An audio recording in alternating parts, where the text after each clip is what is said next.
No balls and a strike to Marcano. Marcano takes in the dirt for ball one. 1 ball, 1 strike. We're in the top of the second inning. Dre Harmon at third base. Corey Acton at second base. He just doubled down the left field line. Garrett Blog alongside Carlo Jimenez here on the Birds Broadcast Network. We bring you this coverage of Orleans Firebirds baseball here on the Birds Broadcast Network. We apologize for the delay, but we are on the air live here from Hyannis. Adrian Saravo on the mound. Here's the 1-1. And Marcano swings and fouls from straight back. 1 ball and 2 strikes to the NJIT second baseman, Julio Marcano.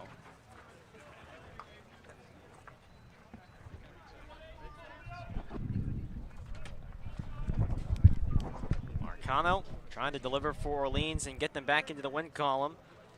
Orleans with just 3 wins on the road this season. 3 wins, 6 losses, and a tie on the road. 1-2 pitch. Marcano fouls one straight back again. And it remains 1-2.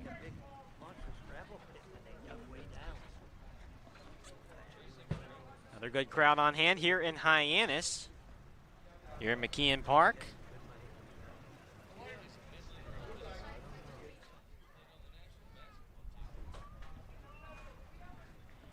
Bravo at the set. Here's the 1-2 pitch on the right field line. This is going to be out of play. And so we'll do it again. 1 ball, 2 strikes to Marcano. Dre Harmon at third. Corey Acton at second. Opportunity here for Orleans to strike first here in the second inning.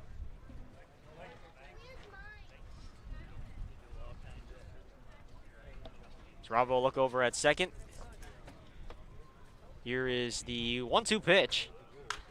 Breaking ball popped up in the infield. The shortstop Ball calling for it, and he makes the catch. 2 outs here in the top of the second inning. And here comes Justin Mickness now for the Firebirds. Mickness on the season so far. He's hitting .192 with 5 hits and 26 at-bats. He does have 2 runs batted in on the summer.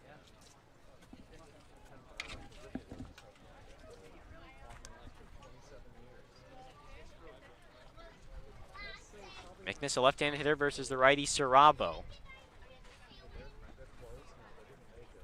We await the first pitch to Mickness. Swing and a miss with the fastball.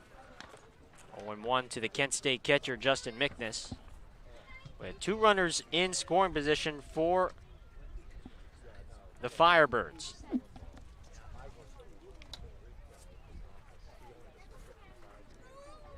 Need to capitalize here if you're Orleans. Want to jump on the board against this reeling Hyannis team. 0-1 pitch. Mickness with a sharp ground ball to second, fielded by Romano. His throw to first is in time, and Orleans strands runners on second and third and do not come home. We head to the bottom of the second. No score here from Hyannis. We'll be right back.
Back here at McKeon Park, Gareth Kwok alongside my partner Carlo Jimenez here on the Birds Broadcast Network, which in game number 22 for the Orleans Firebirds tonight. Right-hand hitter Zane Harris digs in versus Brett Witrowski. First pitch is inside for ball one. Excuse me, this is Nick Romano at the plate. It's going to be Romano, Harris, and then Johnson all dude up against the right-hander Witrowski from Bryant. 1-0 pitch is up high, 2-0 to the right-handed batter from UCF. Brett Witrowski from Bryant. In his Orleans debut with the team, here strike 2-1. Witrowski, a rising sophomore at Bryant University, and he didn't receive a ton of action this summer. Made only 5 appearances with 4 2/3 innings pitched, 8 strikeouts. 2-1 pitch is inside, 3 balls in the strike.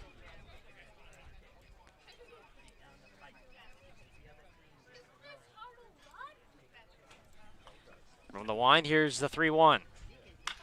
And a fly ball hit well down the left field line. It's going to go out of play. And so the count will go to 3-2 now. 0-0 score. Just getting things started here from Hyannis. Last time these two teams will face here, at least from McKeon Park. 3-2 pitch in the dirt as it skips away from Justin Mickness. And so a leadoff walk issued to Witrowski by Witrowski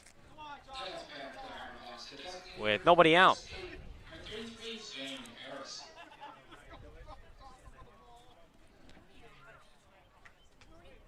Scoreless first frame for both sides. We're in the last of the second here. The 8-9-4 Firebirds versus the 3-19 Hawks. First pitch to the left-hand hitting Zane Harris is low for ball one. 1 ball and no strikes.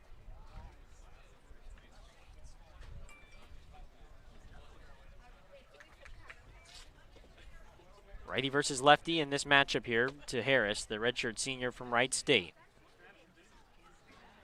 1-0 pitch. Outside, 2-0. Orleans beginning their second game of a 3-game road trip. Heartbreaker yesterday against YD. And then a date with the Hawks before taking on Katuitt tomorrow. 2-0 pitch. Ground ball up the middle, off the tip of the glove of Marcano into center field for a base hit. David Marcano just unable to get that to his left as he dives all out. And now 2 runners are on. A couple of base hits here from Hyannis. And here comes Dom Johnson now. I talked about it on the pregame show, Gareth. Firebirds need to strike first, and Hyannis putting the first 2 base runners of the second inning on. This is a team that's feeling good. Unlike the Firebirds, they're coming off just their 3rd win of the summer. You do not want to give them early momentum. Righty versus righty matchup. The Hawks coming off of only their 3rd win of the season. Yesterday at Falmouth, a team that they have beaten twice already this summer.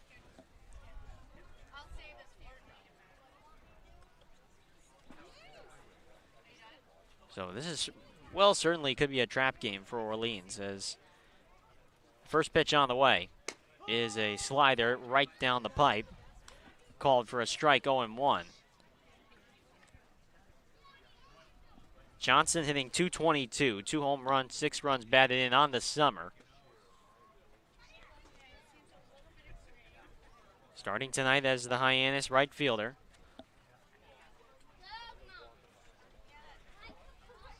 Long pause from Witrowski, and the first 0-1 is popped up down the right field line out of play. And still go 0-2 now to Johnson. Firebirds did bring 3 did get 3 hits so far in this one, but I'm unable to play though many runners just yet. Just still getting things started. Look over at second by Wachowski. And the 0-2 is a curveball that hits his bat and is fouled. As it bounces along the right field line. That is one of the weirdest foul balls you'll ever see. A breaking ball. And Johnson had no intention of swinging. He just ducked his head, but his bat was still poking out, and it hit off his bat and then bounced foul off to first. So still 0-2.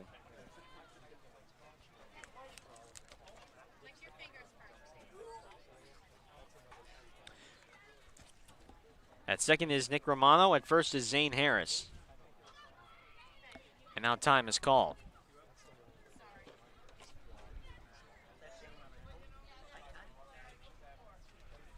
McNiss going through the signs with Rachowski. 0-2. The pitch. Breaking ball, swing and a miss. Johnson goes down swinging on the slider.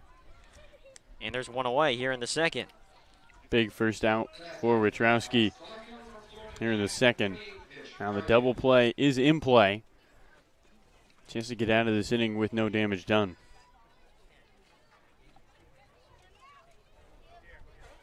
Second strikeout for Wachowski.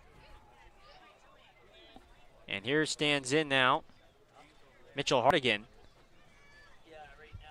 The left-handed batter from Florida Atlantic University. First offering is a heater right down the pipe for a called strike, 0-1.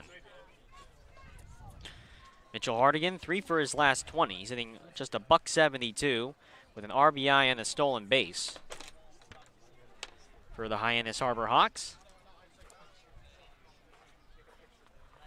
Bottom 2, no score here from McKeon Park. Peek over at second, the 0-1. And a fastball that runs away. 1 ball, 1 strike. Brett Wachowski, who again just had 5 appearances this season for Bryant. Pitched only 4 2/3 innings and had a 9.64 ERA. Trying to get some more innings with Orleans this summer. The 1-1 offering is a ground ball down the right field line, foul. And it's 1-2 now. Orleans in their black uniforms with the white letters and numbers outlined in red. Orleans across the chest in their black undershirts and the red hats. Harbor Hawks in their all-white uniforms with the pinstripes, orange numbers and letters outlined in blue. The 1-2 pitch, high fastball, very high, and it's 2 balls and 2 strikes. 88 miles an hour from Wachowski on that one.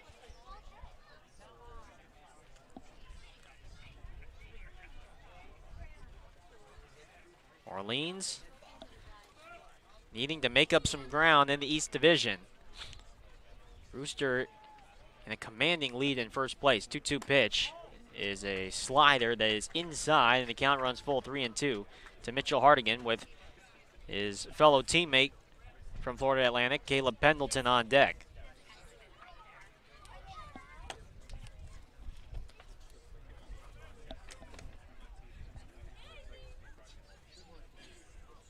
Three balls, 2 strikes, and the pitch, and the high fastball taken for ball 4. And the bases are going to be loaded here with 1 out.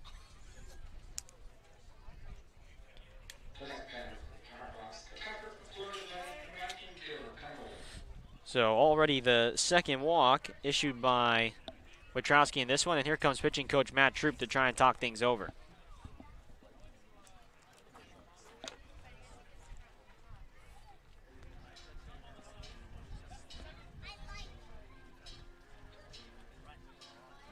So Wachowski still in his debut.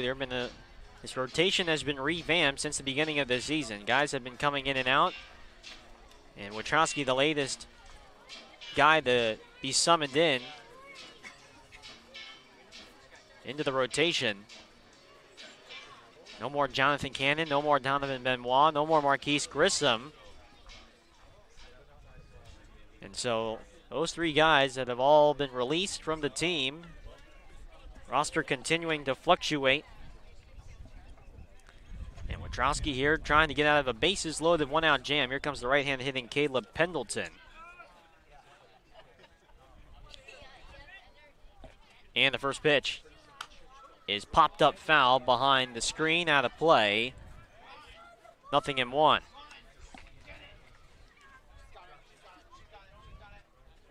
Pendleton on the summer hitting 138. He does have 2 homers and 4 runs batted in. Wojtrowski gets a sign from Mickness. Middle infielders in double play depth. The 0-1 is a check swing in the dirt, and he went around. Says the home plate umpire, it's 0-2.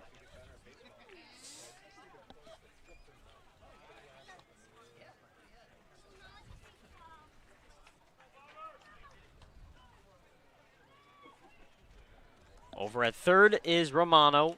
Harris at second, Hardigan at first. Arbor Hawks have only won 3 games the entire year. Nothing much left to lose for them as they try and close out this second half on a bit of a streak.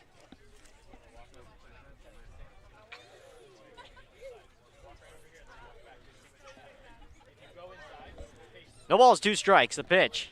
Breaking ball, tap foul off toward the on-deck circle. And it remains 0-2.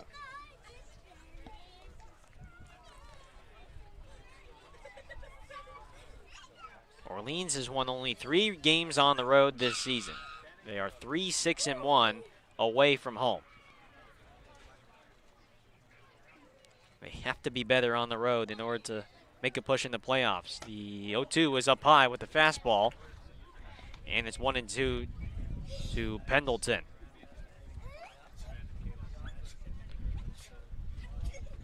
Cloudy skies again, a little bit of rain here as well from McKeon Park. It's a light mist, a light drizzle.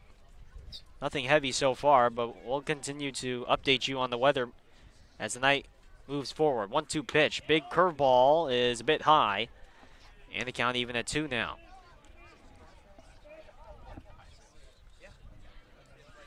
Two balls, 2 strikes. The Marcano brothers in double play depth, trying to get that ground ball to get them out of the inning. David at shortstop, Julio at second for tonight. Tyler Locklear at third base, Trey Harmon at first base, Justin Mickness behind the plate. The 2-2 pitch in the dirt, laid off by Pendleton. Wachowski trying to get Pendleton to chase on the breaking pitch. He's not getting fooled though. And it's now 3-2, and Wachowski now has to come in.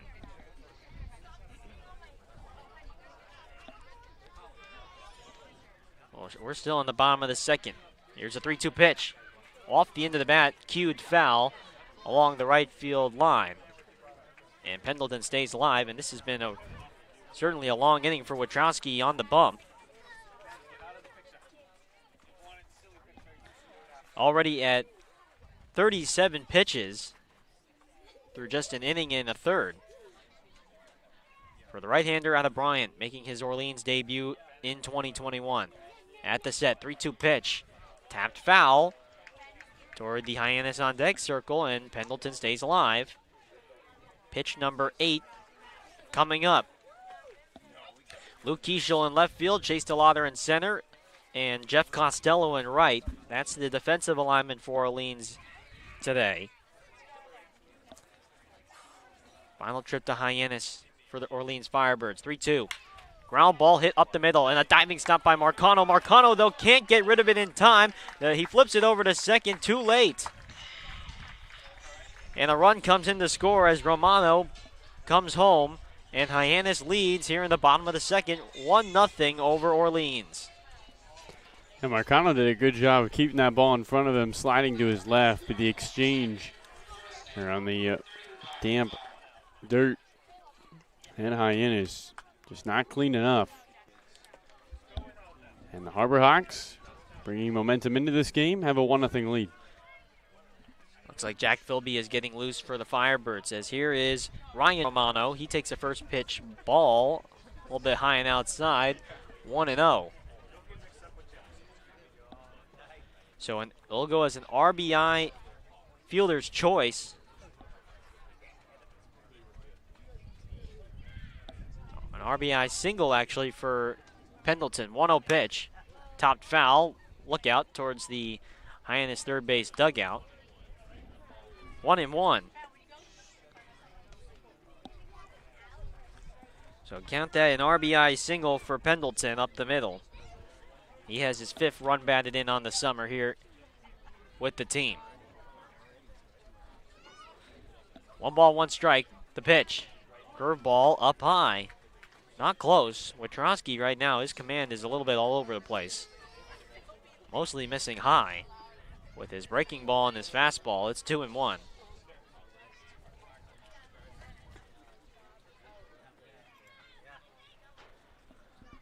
At the set, 2-1. And he misses high again. Looked like a fastball, and it's 3-1. And right now, Orleans, right now, Hyannis with just 1 run on 1 hit. They still have the bases loaded with 1 out. And Witrowski needs to come in here. 3 balls and a strike. The pitch. And a fly ball hit well to left field. Keishel backing up, still backing up. He's at the fence, and he makes the catch. Tagging from third is Zane Harris, and he will score as the throw comes into third. And so it's a good at-bat from Ryan Romano, the Florida State second baseman, taking that pitch to deep left, right at the warning track. And it's now 2-0 Harbor Hawks here in the second.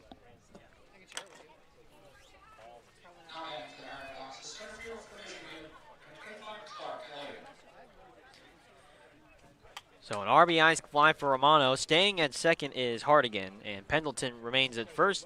And the top of the order now for Hyannis as Clark Elliott stands in. He flew out to left back in the first inning.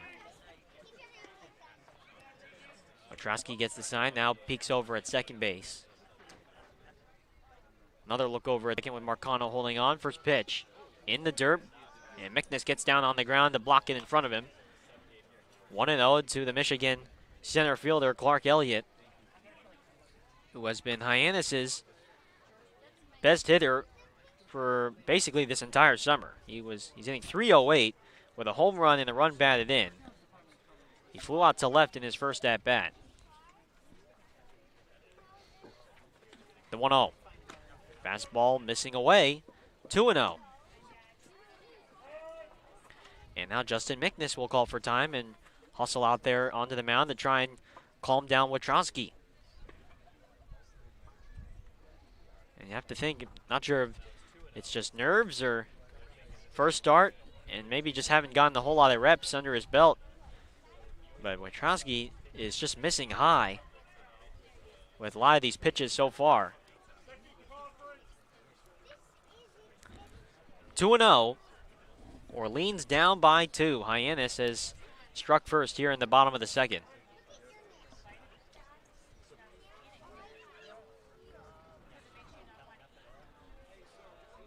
At the chest, the 2-0.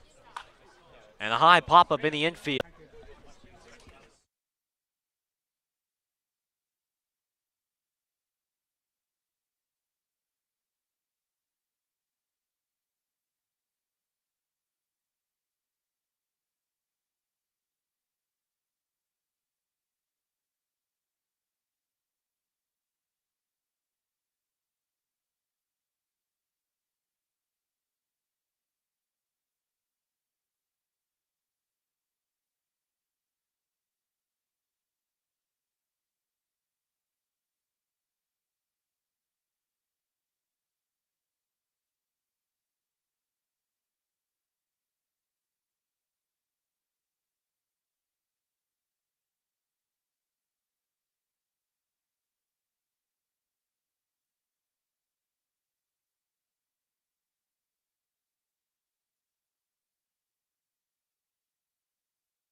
top three, Harbor Hawks lead by 2. As Hyannis plates home 2 runs on 1 hit, and they leave 2 stranded. David Marcano stands in, and the first pitch from Adrian Saravo is swung on and missed for strike 1. 0-1 to Marcano. David on the season hitting 154. He's 2 for 13. He does have a home run. And 2 runs batted in. The 0-1 pitch. Fastball in tight. 1-1 to Marcano. 9-1-2 dude up against Saravo, the right-hander, who deals and misses away. 2 balls and a strike. Adrian Saravo, a rising sophomore from at Weatherford Junior College. He was going to be going to UConn as the 2-1 pitch is up high and in, 3-1. He was initially committed to UConn out of high school, but decided that he would test himself and try and get drafted in 2020, and so he forgo UConn as Marcano lifts one deep to left center field. Backing up and making the catch is Mitchell Hardigan for out number 1. Saravo, who tried to be drafted last year in the COVID-shortened draft that was only 5 rounds. So what he did is he forgoed his scholarship at UConn and then entered the draft, but nobody was selected for the Gilmanton, New Hampshire native. And so since he withdrew his scholarship, as Costello on the first pitch bunts it right back to the pitcher Saravo, picks it up, throws to first, and it's in time to get Costello by a step. 2 down here in the top of the 3rd. So his backup options were limited. He had to go to Weatherford JC. So instead of maybe playing Division I baseball at UConn, he entered the draft. Unfortunately for him, did not get selected, even though he was one of the best players out of the New England area. And instead, he's going the JC route and looking to perhaps land with another school after his JC tenure is done. Luke Kieshel stands in. First pitch to Kieshel is up high for ball 1. Righty on righty matchup here between Kieshel and Saravo. Saravo working from the line. He's a big guy, 6'4", 215. 1-0 is a fastball taken low for ball 2. 2 balls, no strikes.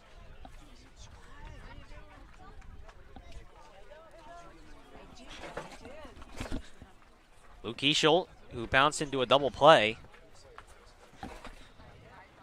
back in the first inning. 2-0 in the dirt, taken for ball 3. 3 balls, no strikes. Gareth Kwok alongside Carlo Jimenez. Glad you can join us. Again, we apologize for starting the stream later than we had hoped. 3-0 pitch. Inside for ball 4.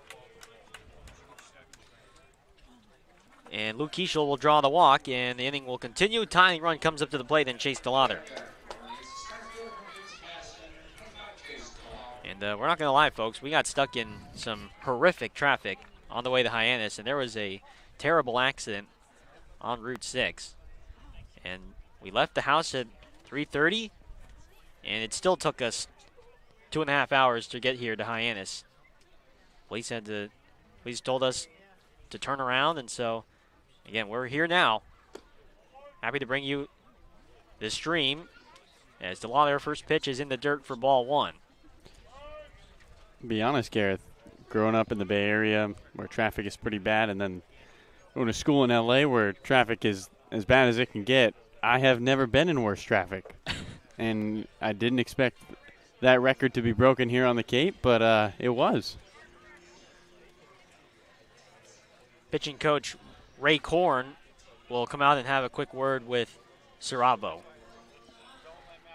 You know, I mean, we usually leave the house with plenty of time, and because of the accident, I mean, the truck was literally in the middle of the highway, and the windshield was cracked. And I mean, we hope everyone in that accident is okay and not seriously injured. But it backed up everybody heading west, and it just it really created some problems. And so, but again, a stream is better than no stream whatsoever. And luckily, we arrived here in the bottom of the first, able to set up our equipment, and so far it's still early. There's still plenty of baseball to go. So again, we appreciate your patience, and we're here. And we're going to be going to Katuitt right after this and sleeping there. So we'll be there on time. Keishel with his lead at first. 1 ball, no strikes to Chase DeLauder. The pitch. In the dirt, blocked by Pendleton. 2 balls and no strikes. You think that's a bad idea? I don't think that's not a bad idea at all to maybe just go to Katuitt and get a 10. Actually, no, we're going to just sleep in the car. Sleep in the car. We'll be there on time. Yeah, I mean, if you're late to that when you sleep in the car, that's something's up with that. 2-0 pitch. DeLauder pops one up foul, and it's 2-1 to the James Madison center fielder, who his last home run, as a matter of fact, Carlo, was hit in this ballpark here at McKeon Park. He took one to deep center. Took one to the 390 mark out in straightaway center field here at McKeon Park. Bravo. Long pause, 2-1. Keishel runs, pitches low. Pendleton's throw to second is not in time. Keishel with a head first slide is safe, and he picks up his first steal on the summer. So a nice play by Luke Keishel, who does have good speed and hadn't seen it yet in the first 3 or 4 games so far with Orleans, at least on the base paths, because he did have 13 steals, 11 steals on the regular season for the University of San Francisco. Tyler Locklear on deck. Here's the 3-1, and DeLauder takes a high strike just right at the bottom of the letters. And the count is full now, 3-2. Hyannis leads 2-0 as we are in the top of the third. Second meeting between these two ball clubs, and it's the second and last time here at McKeon Park. Couple looks over at second from Sarabo. The 3-2 pitch is low and away for ball 4. DeLauder got a breaking ball, and he lays off, and so he will remove the elbow guard and take first base. Second and first now, and the go-ahead run will come up to the plate in Tyler Locklear, who has been Orleans' best hitter the last couple of games. Yesterday versus YD, he had a RBI double and a 3-run home run. A 4 RBI day in South Yarmouth. He grounded out to third in his first at-bat, right-handed hitter. And Stravo lifts his leg and forces Keishel to go back to second on the fake move to second. Really good speed on the base pass here with Keishel and DeLauder. With 2 outs, would be surprised to see them both go, but if Locklear's able to put one in the field, these guys can run. Still waiting the first pitch to Tyler Locklear. Here it is. And a broken back ground ball fielded by Saravo. He'll underhand toss to first, and that is the side. Locklear shatters his bat. And we will head now to the bottom of the third. Firebirds strand 2 in that inning. We head to the last of the third. 2-0 Hyannis when we come back here on the Birds Broadcast Network.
Welcome back to this presentation of Orleans Firebirds baseball here on the Birds Broadcast Network. Gareth Walk alongside Carlo Hyannis and our sideline reporter Noah Searson.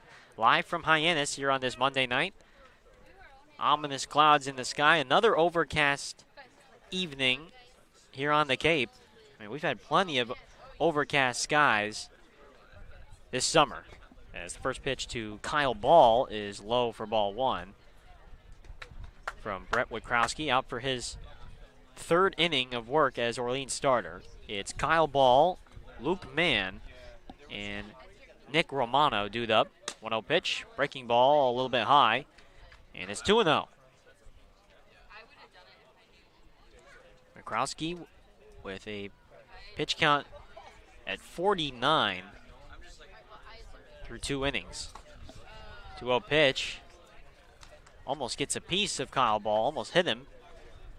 Inside, it's 3-0 to Kyle Ball, the rising senior from Stetson.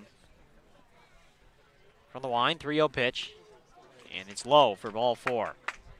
A 4-pitch walk to the Hyannis shortstop, and he's aboard now with nobody out, and here comes Luke Mann. Third walk given up by Witkowski.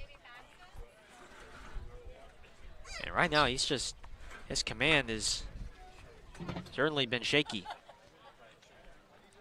He's not missing by a ton, but he's all leaving his pitches right now up in the zone, which you're going to miss. Definitely don't want to miss up. He's not missing by a ton, but they're not strikes.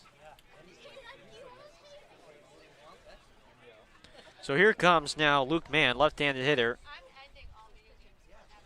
The rising redshirt junior from Missouri, the University of Missouri. First pitch, swing and a miss. Beautiful changeup from Luke Mann, and it's 0-1. Mann, who leads this team in runs batted in. He has 11 on the summer. He's a .233 hitter with 2 homers and 11 RBIs. Ball with his lead, 0-1. And a line drive into right field, a base hit. Ball will stop at second. And the first 2 runners are aboard for Hyannis, and that looks like it's going to be it for Brett Witkowski, as here comes manager Kelly Nicholson. Yeah, the first 2 guys get on in back-to-back innings, and already Hyannis with the 2-0 lead. Looks like it will be Nathan Florence out of the pen for Orleans. Nathan Florence will jog in, and that will be it for Witkowski. In his Orleans debut, he departs with just 2 innings thrown. Allows 3 hits, 2 runs, 3 walks, and 2 strikeouts. Far from ideal, as he is also responsible for the runners on second and first. Florence is the new pitcher for Orleans, and we'll be right back here on the Birds Broadcast Network.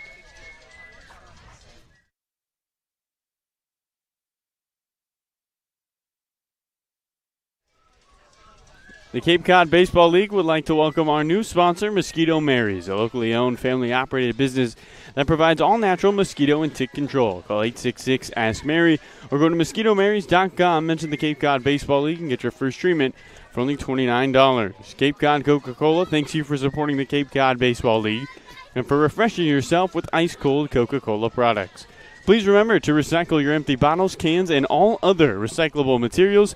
It takes only 6 recycled plastic bottles to make a new baseball cap. All right. Thanks so much for that, Mr. Jimenez. And the new pitcher now for Orleans, it's going to be the right-hander from the University of Hartford, Nathan Florence. Florence, a rising senior, 6'3", 210 from Wilbraham, Massachusetts. And in 9 starts with Hartford this spring, he had a 4.76 ERA in 51 innings pitched. He had 64 strikeouts over just 28 walks. And so he will be coming on in and trying to retire Nick Romano. And Carlo, what is Florence going to throw here? You're going to see a fastball that tops out around 94. Then he'll go curveball, changeup. Curveball is 75 to 78, and the changeup 82 to 85. There's a lot of fastballs. He's going to try to command the zone against these Hyannis hitters. This is his second appearance on the summer. Pitched 2/3 of an inning. Allowed an earned run with a walk and 2 strikeouts. And the first pitch is a line drive into center field, a base hit. Coming around third and scoring is Kyle Ball. And Hyannis plates home another run. It's 3-0 Harbor Hawks. And on the first pitch, Nick Romano lines it up the middle for an RBI single. This Hyannis team that, had the 12-game losing streak snapped yesterday. But when you look at them as a ball club, they have just had bad luck at the end of games, things not bounced their way. Overall, though, still putting up runs. You talk about a 7-8 loss to Bourne, a 15-12 loss to Harwich last week. I mean, they have an explosive offense. Here's Zane Harris now for Hyannis, left-handed hitter. First pitch is a curveball at the belt for a called strike, 0-1. Harris, who singled up the middle back in the second inning in his first at-bat. Still nobody out here in this bottom of the third. Runners on second and first. Here's the 0-1, and it's a breaking ball low. 1 ball, 1 strike. Lights slowly getting brighter and brighter here at McKeon Park. And there's a very good crowd for a Monday night. 1-1 pitch. Fastball pumped in there for a called strike 2. 1 ball, 2 strikes to Zane Harris out of Wright State, the rising redshirt senior. And he's a big, tall guy in the box. He's 6'5", 250. He's the DH for Hyannis tonight. And Harris calls for time. Florence trying to get a ground ball. Orleans' defense has been one of its strong suits all summer long. Although last couple of games there have been some sloppy play. 1-2 pitch, fastball taken on the inside corner, strike 3 called. Zane Harris disagrees as his head goes back in disapproval. 1 away here in the third, and here comes Dom Johnson now. A big bounce back at bat from Florence after giving up the single to Romano to bring in a run. And now he's really looking for a ground ball to get out of this inning. Johnson, who struck out looking in the second against Wachowski. First pitch in the dirt, and a good block by Justin Mickness. 1 ball, no strikes to Dom Johnson. Right-handed batter from Oklahoma State.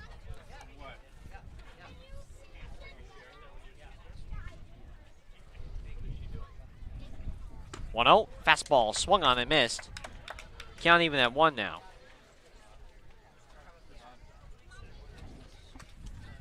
Nathan Florence. Cape League, nothing new to him. He pitched for Wareham back in 2018. Helped them win a championship, a Cape League title. 1-1 is low.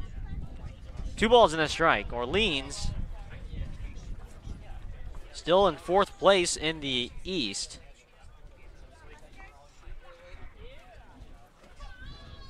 Just ahead of Chatham.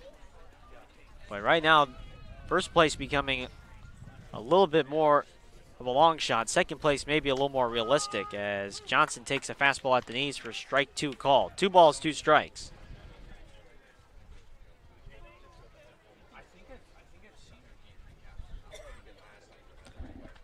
Two balls, 2 strikes to Dom Johnson.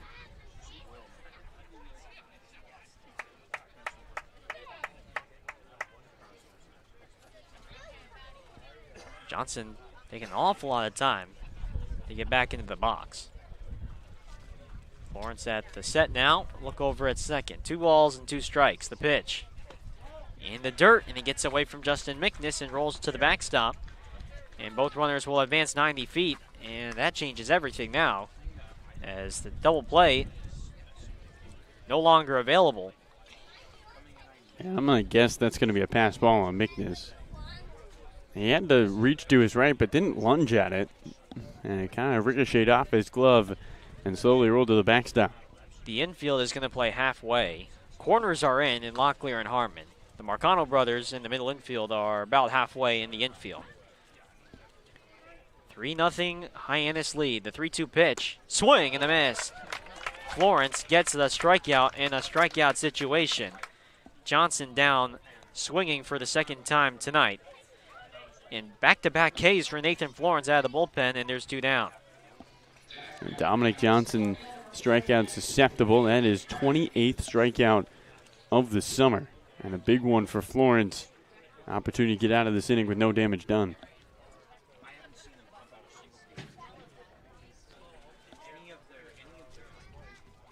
Here's Hardigan, first pitch. On the outside for a called strike, 0-1. Mitchell Hardigan, who drew a walk back in the second. The Florida Atlantic left fielder trying to extend this lead. 0-1, lays off a high fastball. Count even at 1.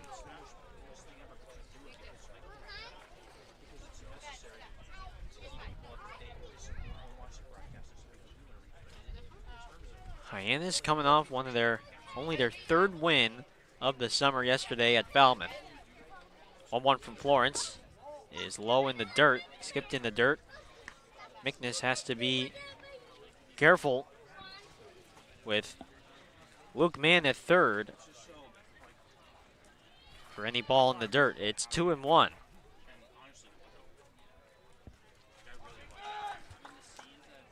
Infield has returned to normal depth. There's 2 down. Runners on second and third. 2-1 pitch. There's a slider at the belt for a called strike 2. 2-2 to Mitchell Hardigan.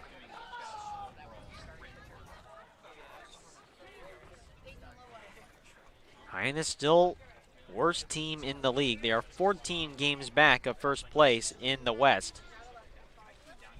Warren still the best team on the Cape right now. The 2-2 is a bouncing ball to second. Julio Marcano fields it belt high, sets his feet, throws to first in time, and that will end the inning. Hyannis does plate home another run, and they do it on 2 hits. No errors, and they leave 2 stranded. Carlo Jimenez will have innings 4 through 6 on the play-by-play. But for now, let's send it over to our sideline reporter, Noah Searson, who has an update. Noah? Yeah, appreciate it, Gareth. So not exactly the start the Firebirds wanted today. But that's not to say that Skip Kelly Nicholson doesn't still have a lot of faith in the lineup. When I was watching, how he was treating the last inning, kind of strategizing. Luke Keeschel got a pretty good lead off second base. And the Hyannis third baseman, Luke Mann, was really sitting back. And Keeschel could have grabbed that bag easily, but Kelly pointed at Keeschel and kind of motioned to him saying, hey, settle down. We're not going to take that bag. Let's trust our hitters. We're going to trust Chase Delotto right there. We're going to trust a lot of those guys, Tyler Locklear, in that spot. And, hopefully they'll grab those big hits. Didn't work out in that inning, but it's clear that Kelly, in this game at least, has a lot of faith against those Harbor Hawk pitchers, and he'd rather trust the bats than try to steal a bunch of bases and kind of grind out runs today. It'll be interesting to see as the game develops if that changes at all, but already 3 hits on the board for the Firebirds, so it looks like it's all guns blazing on the offensive side. Not much small ball from this lineup, guys. Kelly Nicholson knows he has a rock-solid lineup, and he's going to use it. Guys? All right, appreciate it, Noah Searson. As always, bringing the insight here on the Birds Broadcast Network. To the top of the 4th inning we go. Adam Savaro still on the mound. Saravo beginning his 4th inning of work, coming off his longest outing of the season at Bourne. On July 14th, he went 5 innings, gave up just 1 earned run and 2 hits. And he will face Trey Harmon, the right-hander out of Stetson University. Harmon singled back in the second. He has reached safely in every game he has started for Orleans. And the right-handed batter digs in.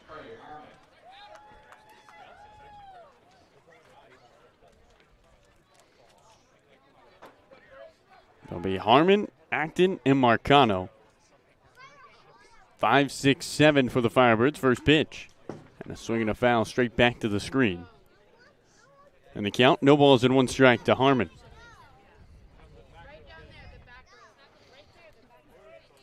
Trey Harmon activated just this Tuesday. 1 out. And he swings and pops one up down the right field line. No balls, 2 strikes. And tomorrow will be a week anniversary of him in a Firebirds uniform. And he has had quite the impact. 286 through his first 14 at-bats. A pair of RBIs. 0-2. At his eye level, 1 ball and 2 strikes. Saravo still pitching in the mid-90s. That one at 93. 1-2. Strike 3 at the knees. Down looking goes Trey Harmon. It's the first strikeout of the game for Adrian Savaro. And up comes Corey Acton with 1 out and the base is empty. Another overcast day here at Hyannis. The lights are on. Not a lot of wind. We did have a drizzle at around 6:03. First pitch to the lefty. And Acton takes the strike at the knees, says Sparky Burns. And the count, no balls and 1 strike to the junior heading to Georgia. 0-1. Strike 2. Same pitch, same spot, same result. Hyannis 3, Orleans nothing. Harborhawks have lost 11 straight at home. 0-2. Outside, 1 ball and 2 strikes. Corey Acton had yesterday off against YD. 1-2 to the plate. And he swings and fouls one off down the left field line. And on the hands, able to fight it off. And we'll try another 1-2 pitch. In fact, the only win for Hyannis here at home was their first game at home. 1-2. Up high to Acton. 2 balls, 2 strikes. Back on June 21st, the Harborhawks hosted the Katuitt Cavaliers, who the Firebirds will see tomorrow. And won 7-4. 2-2 to the plate. Acton looks at a ball outside. 3 balls and 2 strikes to him. Orleans trailing the 3-19 Hyannis Harborhawks. 3-0 in the top of the 4th. Base is empty, 1 out. And the payoff pitch to Corey Acton. And he swings and slices one foul down the left field line. Into the woods, down that line. Acton in a long at-bat here against Saravo. Payoff pitch again. And another foul.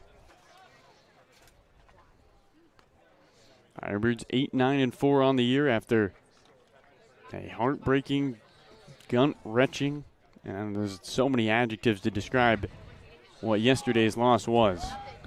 A 8-3 lead at one point, a 9-5 lead in the 7th, and they end up losing 11-9. 3-2.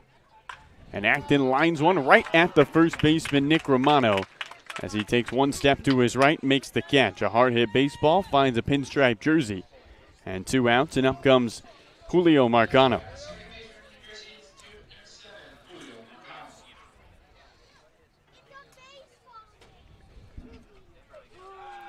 Marcano 0 for 1 today. Popped out to the shortstop ball back in the 2nd. Pitch to the righty. And he takes a strike on the inside. No balls and 1 strike to him. Julio Marcano just 1 for his last 11 in his last 4 games. 0-1. Skips in front of the plate. 1 ball, 1 strike.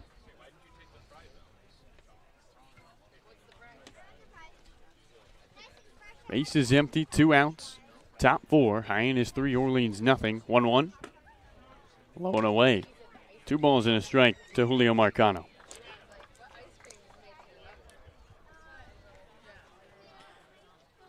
Marcano, last time the Firebirds were here in Hyannis, picked up an RBI. 2-1. Swing and a miss. 2 balls and 2 strikes. And this is where, with a team like Hyannis, even though with a record of 3-19, it's certainly a type of game where it's easy to get into that mindset of a trap game. 2-2. Downstairs. 3 balls and 2 strikes. Saravo's longest outing of the summer is 5 innings. His last time out against Bourne. Here's a 3-2 home. And a wave by Julio Marcano and a 1-2-3 inning for Adrian Saravo. Second strikeout of the game for the starter for Hyannis. And the Firebirds go down in order. We'll head to the bottom of the 4th. It is 3-0. The Harbor Hawks on top of the visiting Firebirds.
Welcome back to McKeon Park. Carlo Jimenez alongside my good friend Gareth Kwok. Bottom of the 4th inning.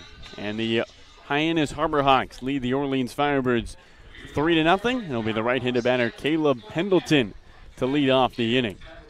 Pendleton, a rising sophomore out of Florida Atlantic. Taps the plate twice, looks towards the righty Nathan Florence. Florence kicks and deals. Pendleton takes the ball downstairs. Caleb Pendleton's been one of the better hitters the last couple of games. 1-0. Swing and a miss. 1 ball, 1 strike. A 3-game hitting streak in which he's got 2 home runs with a double in his last 3 games. 1-1. Watches a breaking ball miss downstairs. 2 balls and a strike. Pendleton hitting just 138 this summer. But the bat coming alive. 2-1. Fastball in there for a strike. 2 balls and 2 strikes. Picked up his 5th RBI of the summer. With an RBI single back in the 2nd. And his first at-bat of the game. 2-2. Strike 3 on the inside. And this time he's down looking. 3rd strikeout for Nathan Florence. And just 5 batters. And up comes Ryan Romano with the bases empty and 1 out. Yeah, we're seeing that fastball already used heavily a lot from Florence. A little fastball slider mix that he wants to use, and so it's been working. And the batter looks towards Florence. The pitch home. And he takes a fastball for a strike. Recognize the last name Romano. That's because there's 2 of them in the lineup today. Nick and Ryan Romano. 0-1. Swing and a miss. No balls and 2 strikes. And if you're wondering, they are related, and they are twins, which Gareth puts us at 2 sets of twins in the same game. 0-2. Strike 3 at the knees. Back-to-back backwards Ks for Nathan Florence. His 4th of the night. Ryan Romano down on 3 pitches, and up comes the leadoff lefty, Clark Elliott, with the bases empty and 2 outs. Florence not wasting any time. He wants to work efficiently and quickly. Hyannis 3, Orleans nothing. Nathan Florence kicks and deals. And a breaking ball finds the zone. That's 5 straight strikes from the right-hander out of Hartford.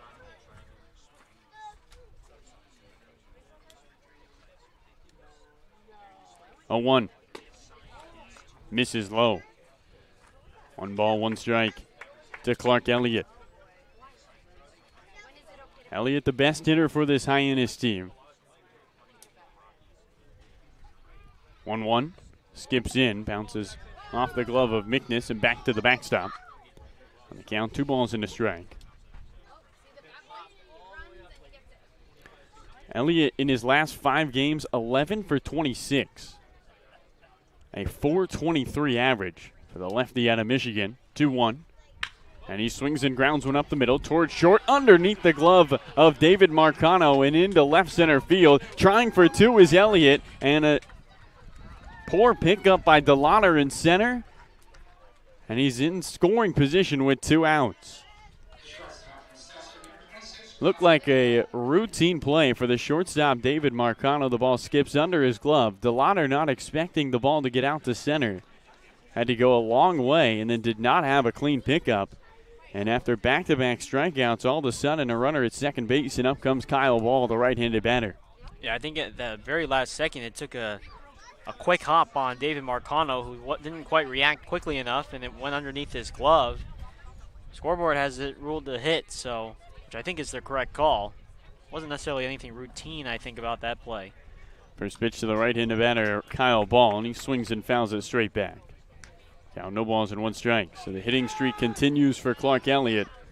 And Kyle Ball, the senior out of Stetson, who walked and scored back in the 3rd, digs in. Hyannis 3, Orleans nothing. Harbor Hawks have scored in the last 2 innings. Trying to make it 3 in a row after the 2-out double by Clark Elliott. 0-1, runner goes. The ball is downstairs. The throw into third is in the dirt. Gets by the third baseman, Locklear. And coming home is Clark Elliott. A 2-out double, a stolen base, and a throwing error. And it's a run for Hyannis. It's now 4-0 in the bottom of the 4th. The throw a little bit low and away from Tyler Locklear on the backhand, and he's unable to glove it, and just another mistake on Orleans. 0-2 to Ball. And he swings and chops one to short. Shortstop Julio Marcano charges from the infield grass, tosses to first. And that will do it for the bottom of the 4th. 1 hit, 1 run, and 1 error. And Hyannis pads their lead 4-0 through 4. We'll go to the top of the 5th inning. Work to do for Orleans here at Hyannis.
Welcome back to McKeon Park. Carlo Jimenez alongside my good buddy Gareth Kwok. Top of the 5th inning, and it's a 4-0 lead for the Hyannis Harbor Hawks over the Orleans Firebirds. Harbor Hawks with 2 runs in the 2nd, 1 in the 3rd, and another in the 4th. And in stands the left-handed batter Justin Mickness. It will be Mickness, David Marcano, and the leadoff man Jeff Costello. Saravo still on the mound. His first pitch home. And Mickness swings and fouls one off down the left field line. Firebirds work to do and in an unfamiliar spot, a spot they haven't found a lot of success this summer. 0-1. Strike 2 away to Mickness. No balls and 2 strikes. This summer, when Orleans is trailing after the 5th inning, they are 0-4. Right now, down 4 runs as we begin the top of the 5th.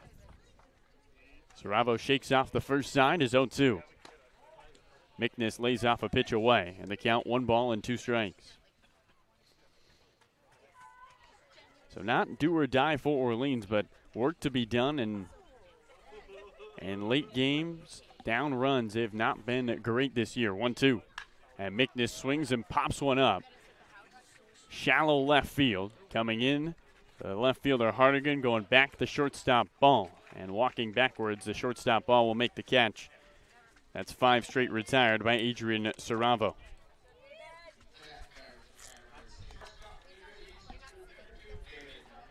So in stands the 9-hole hitter, David Marcano, with the bases empty and 1 out. Top 5. Hyannis 4, Orleans nothing. Opening offering. Low to Marcano. And the count 1 ball, no strikes. Marcano 2 for 10 on the summer. 1-0. In the dirt again, 2 balls and no strikes, and a hitter's count to the senior from NJIT. This is where Orleans, they need some spark from the bottom of the order. They need something to get going, because right now they just look really, really sluggish on offense. I think on all facets right now, they just don't have energy. Saravo kicks 2-0. Swing and a miss. Foul tip into the glove of Pendleton. And the count, 2 balls and a strike. Saravo coming off his longest outing, 5 innings against Bourne, trying to do it in back-to-back outings, 2-1. Low again, 3 balls and a strike. An opportunity for Orleans to get a base runner, something they desperately need. Gray skies, a light breeze here in Hyannis. Saravo likes the first sign he sees from Pendleton. Peeks over the top of the glove. Kicks high. 3-1. And a swing and a foul down the third base line. And the count runs full. 3 balls and 2 strikes.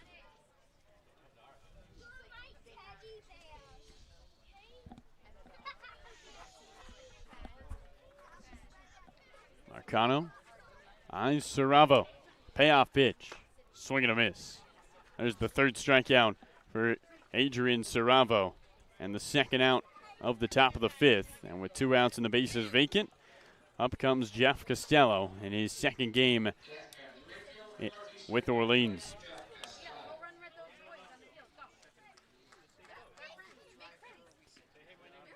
Costello a single in the first on the wrong end of a double play. Grounded out to the pitcher back in the third. Opening offering to the righty, and he swings and flies one foul down the right field line. No balls and 1 strike.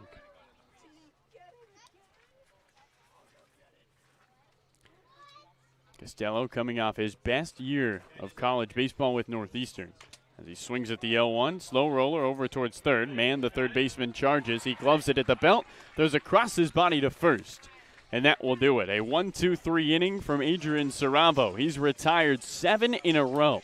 We will head to the bottom of the 5th. It's Hyannis 4, Orleans nothing here on the Birds Broadcast Network. All right, fans, tonight's broadcast is sponsored by Franklin Sports. The Orleans Firebirds would like to thank Franklin Sports for their sponsorship of the Cape Cod Baseball League. Franklin is yet again proud to be the official batting glove of the Cape Cod Baseball League. Throughout the summer, all 10 Cape League teams are wearing their own custom team batting gloves, courtesy of Franklin Sports. To order your favorite team's design or to create your own, visit franklinsports.com/custom. Enter code CCBL20 for 20% off your purchase. That's enter code CCBL20 for 20% off your purchase. From Cape Cod to the major leagues, only the best hitters in baseball wear Franklin gloves. And tonight's game is sponsored by Rogers Gray. Whether it's life insurance to safeguard your loved ones, an umbrella policy to protect your teen driver, or making sure your home is covered from storm damage, Rogers Gray is there to guide you. Insurance is more than just a box to check. Trust Rogers Gray, a proud sponsor of the Cape Cod Baseball League. Appreciate it, Gareth. Boy, we test the limits of this paper every game. Yeah, we're gonna need I think we're gonna need to print out a new one on Wednesday when we have our next home game, because the ads reads are getting a little bit crumpled up, wear and tear, and in the paper's defense, we probably haven't taken great care of it. That is true. We haven't shown it too much love, and compassion. That's what happens. That's what happens. Yep. And we need to print another one. So, left-handed batter Luke Mann will open up the bottom of the 5th inning. Hyannis with a 4-0 lead over Orleans. The first pitch to him. And Mann takes a strike on the outside. No balls and 1 strike to him. Luke Mann out of St. Louis, Missouri. Stayed home and is attending Missouri for college. 0-1. And he swings and misses. And Florence, who has been dealing right now, no balls and 2 strikes to Mann. Mann's supposed to play with Hyannis back in 2020. We all know what happened with that season. 0-2. And he chases a high fastball. That's strikeout number 5 for Nathan Florence, who is having his best outing of the summer. And with 1 away in the bottom of the 5th, up comes the cleanup man, Nick Romano. Like you talked about, this has been his best performance yet. He's a guy who picked up a lot of strikeouts at Hartford, and right now he's doing it to Hyannis tonight. First pitch to the right-handed batter, misses low. Romano making his first appearance with the Harbor Hawks. His twin brother, Ryan Romano, in the 9-hole, the 1-0. Check swing, and he did not go. The count, 2 balls and no strikes. Ryan and Nick come from a baseball family. Their uncle Scott was an 8th-round pick in '89. 2-0. And a swing at a high fly ball into left. Going back the left fielder, Keishel. He's back to the track, now jogs forward and makes the catch. Nick Romano sends one for a ride. It ends up in an out. And Nathan Florence with 2 quick outs to start the bottom of the 5th, as up comes Zane Harris. Yeah, there's no wind right now here at McKeon Park, so even then, right now, a couple of warning track flyouts on both sides so far. Left-handed batter Harris looks at the first pitch upstairs for a ball. Hyannis 4, Orleans nothing, bottom of the 5th. 2 outs and the base is empty. Harris was Florence's first strikeout victim in the 3rd inning. 1-0, and he swings and misses. And the count 1 ball, 1 strike. Harris singled and scored back in the 2nd. Florence likes the sign, working quickly, 1-1. And another wave. Boy, that high fastball, these Harbor Hawks hitters struggling to lay off. And the count, 1 ball and 2 strikes to the senior from Wright State. Harris extended his 7-game home on base streak back in the 2nd. Saw his 4-game hitting streak come to an end in yesterday's win at Falmouth. 1-2. Downstairs, clips the glove of Mickness, hits the left shoe of umpire Sparky Burns. And the count evens, 2 balls, 2 strikes. Harris has not struck out a lot this year. His 2 strikeouts at Falmouth yesterday. Only the 4th time this season he struck out multiple times in a game. 2-2. And he lays off that pitch, 3 balls and 2 strikes. Gets struck out looking back in the 3rd, and Florence trying to give him game number 5 with multiple strikeouts. Florence kicks the 3-2. And a swing and a fly ball down the right field line, going over the right fielder Costello. He's to his left, and he makes the catch. 3 up, 3 down. Florence has retired all but 2 batters he has faced against the Harbor Hawks and has looked terrific. We will head to the top of the 6th inning here at McKeon Park. It's Hyannis 4, Orleans nothing on the Birds Broadcast Network.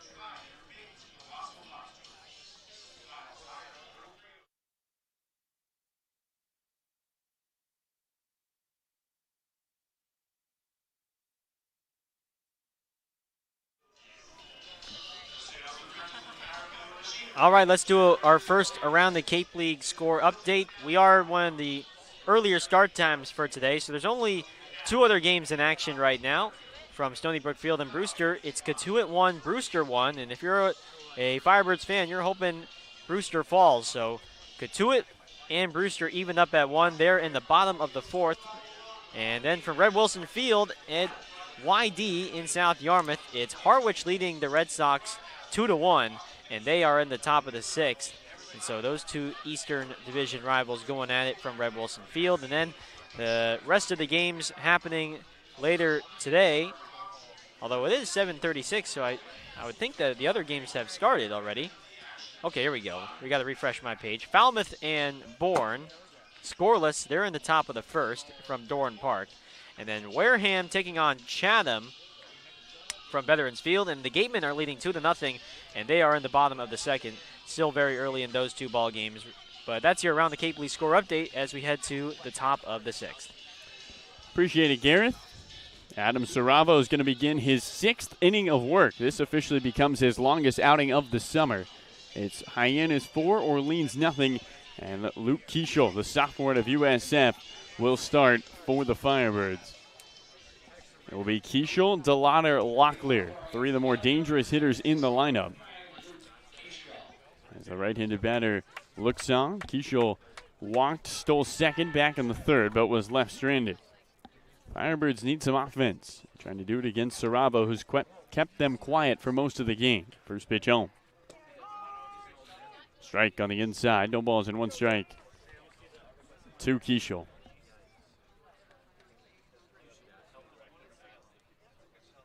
The 0-1. Keischel taps 1 foul off his left foot. And the count. No balls and 2 strikes to him. Hyannis ending their 12-game losing streak at Falmouth yesterday.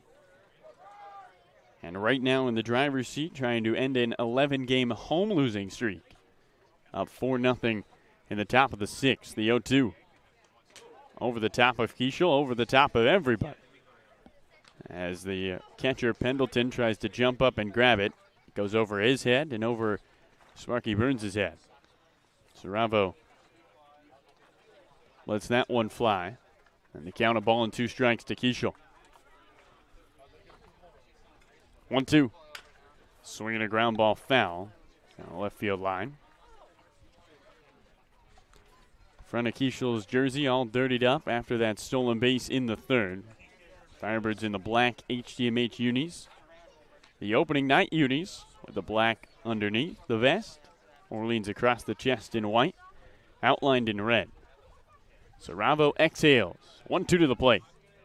And Keischel fights another pitch off, fouls it straight back. And awaits another 1-2 pitch. Looks like Sam Beck, a right-hander for Hyannis, is getting loose in the bullpen. So for Saravo, this probably is his last inning. And but he's been superb so far through 5. 1-2. And Keischel reaches for 1 and lines it into the gap in the left center field, a base hit. A leadoff knock for Luke Keischel. Can that spark the Orleans offense as up comes the lefty Chase DeLauder in the top of the 6th. I mean, the 2-strike hitting of Luke Keischel continues to impress us so far for a guy that just got activated onto the roster this past week. But Saravo throws looked like a breaking ball, and Keischel able to reach out in front. I mean, didn't get much legs into that swing, but it's all upper body, and he drops it right into left center field. And that's what Orleans needs right now. They just need base runners. Righty on lefty. DeLauder looks towards Saravo. Keischel leads at first, and time is called. The ball has come onto the field from the bullpen, where Sam Beck is warming up. Keischel already 1 stolen base today. He was terrific in his short stint with the Gaithersburg Giants in the Cal Ripken League. Keischel stole 17 bases in 21 games before coming to Orleans. Here's the first pitch to DeLauder. And the lefty looks at a strike away and looks awfully confused as he looks towards Sparky Burns. Does not agree. Burns pointing to the batter's box, telling DeLauder to get back in. He won't hear the argument. And the count, no balls, 1 strike.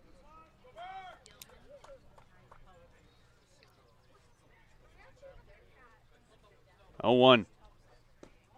This is away. 1 ball, 1 strike. Jace DeLauder had one of his best games of the summer last time the Firebirds were in Hyannis. 3 for 4, 2 RBIs, 2 runs, and a home run. 1-1. And he swings and cranks one into right center field, and that drops in front of the center fielder, Elliott. A hard hit single for DeLauder. Back-to-back knocks by Orleans. And 2 on and nobody out for Tyler Locklear. Not sure if DeLauder broke his bat on that swing. I mean, it didn't have the didn't have the clean sound of the crack of the bat, but able to just get that ball in front of the center fielder, Elliott. And so now, second and first, nobody out. Tyler Locklear here, certainly a guy you want up at the plate, try and deliver for Orleans and get them on the board. Hyannis 4, Orleans nothing. But one of the hottest bats in the lineup, Tyler Locklear digs in. The right-handed batter, 6 for 9 in his last 3 games with a home run and 4 RBIs. Saravo deals. Locklear looks at a ball inside. The count 1 ball and no strikes. Tyler 0 for 2 today, a pair of ground outs. A nice play by Saravo. Able to pick one up off the dirt on a ground ball that was headed for center field up the middle. Locklear did break his bat on that play. The 1-0. And he takes a strike on the inside. 1 ball, 1 strike. Keishel at second, DeLauder at first. Back-to-back hits for Orleans, and the Firebirds trying to take advantage. Trailing in the top of the 6th, 4-0 to Hyannis. 1-1. And Locklear swings and flies one into center, going back to center fielder Elliott onto the track. He squares up, makes the catch. Keishel tagging from second. He's into third standing. And runners to the corners with 1 out. A hard hit ball by Tyler Locklear. Ends up in the glove of the center fielder Elliott. And up comes Trey Harmon. And here comes pitching coach Ray Korn for Hyannis. And not sure if this is a pitching change or if this is a mound visit, but they do have another right-hander getting loose in Saravo, who is already making his way into, is making his 3rd time through the order. And so Saravo pitched 5 innings on 4 days rest. He's now gone 5 1/3. So 2 of his longest outings coming in back-to-back outs, Garrett. And I think this is just from Ray Korn. Hey, you think, can we get a ground ball with the speed of Harmon? Pretty much anything up the middle, you're going to have time to turn to. Yeah, a little scouting report. And so here's Trey Harmon in another spot who we've seen deliver and put together quality at-bats. See a lot of pitches. He's patient at the plate. And right now they need him to deliver here and get them on the board. Harmon in his 5 games with the Firebirds, already 2 RBIs. Keishel 90 feet away at third. DeLauder leads at first. 2 on, 1 out. Top 6. First pitch to the right-handed batter. And he takes strike 1 at the knees. No balls and 1 strike to Harmon.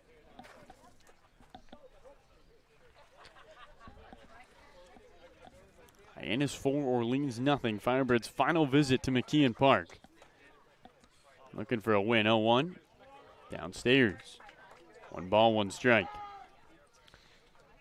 Firebirds. I mean, they're just interested to see if DeLauder will be on the move here to try and avoid the double play because Harmon doesn't run well, but we'll have to see.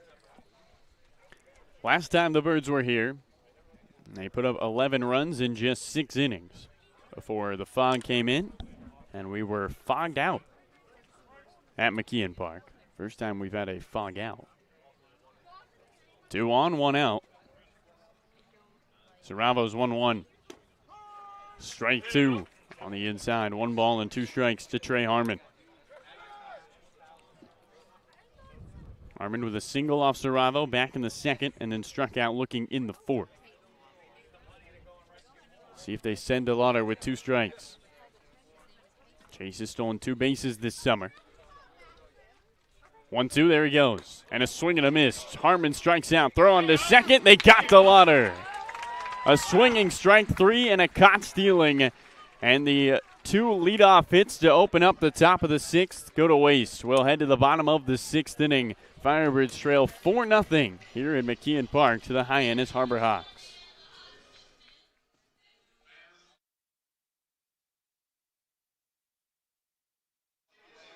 And now let's go to our sideline reporter, Noah Searson. Noah, what do you got for us?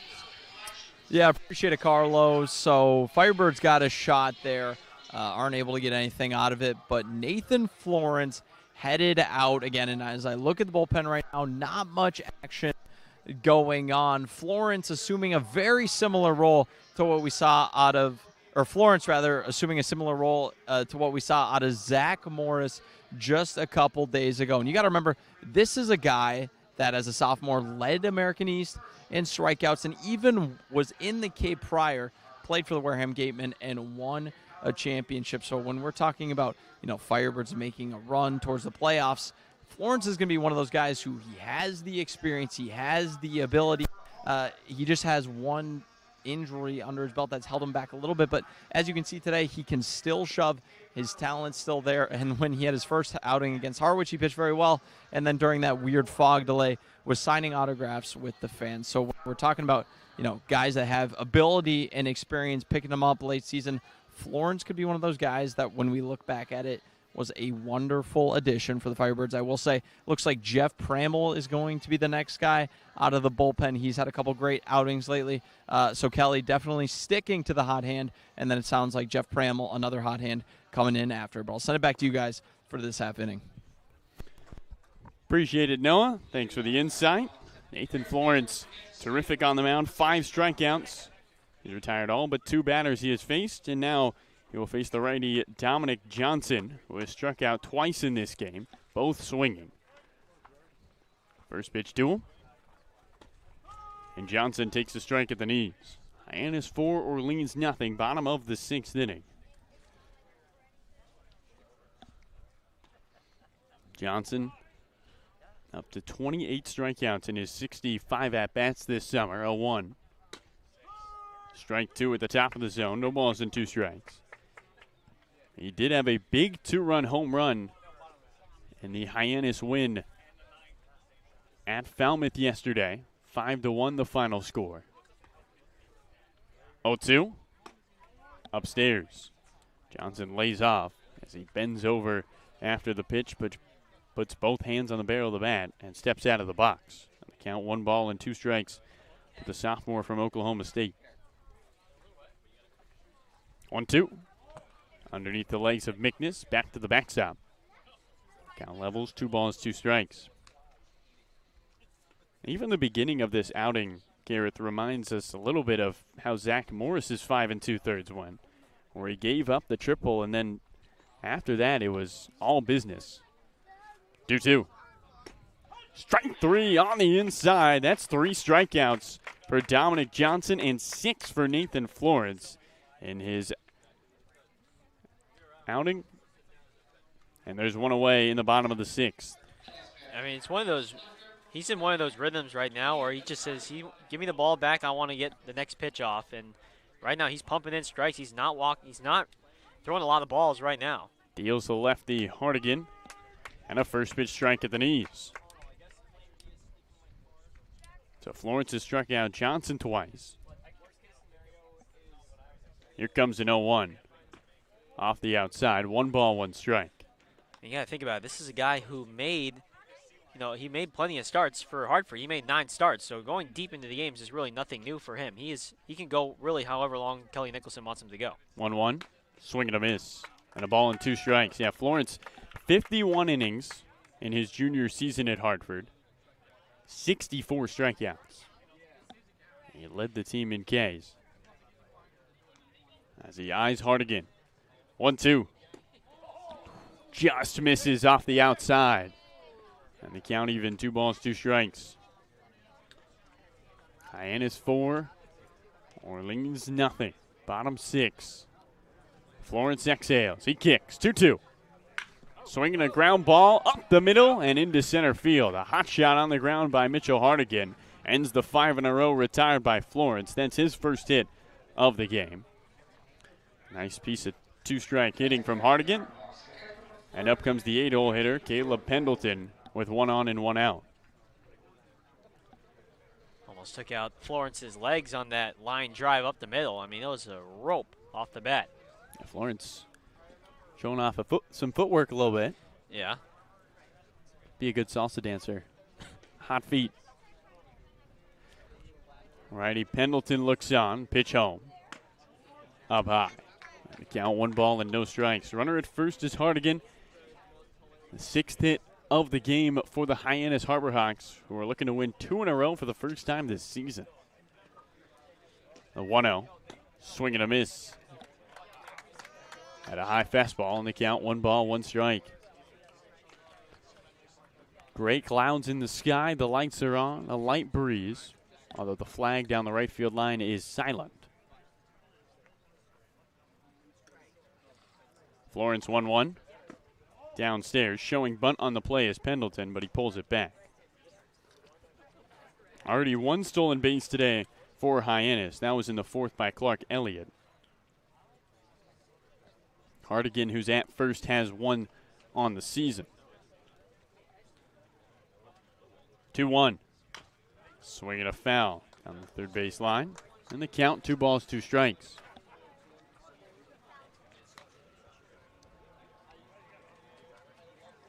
Pendleton extended his 3-game hitting streak with a single, an RBI single back in the 2nd. And now Florence looks in as Hardigan leads at first. Bottom of the lineup trying to do damage. 2-2. Swinging a hot ground ball down the third base line over the glove of Tyler Locklear. It bounces into shallow right field where David Marcano tracks it down. See how they mark that one. It was a backhanded play by Locklear that popped just over his glove on the short hop.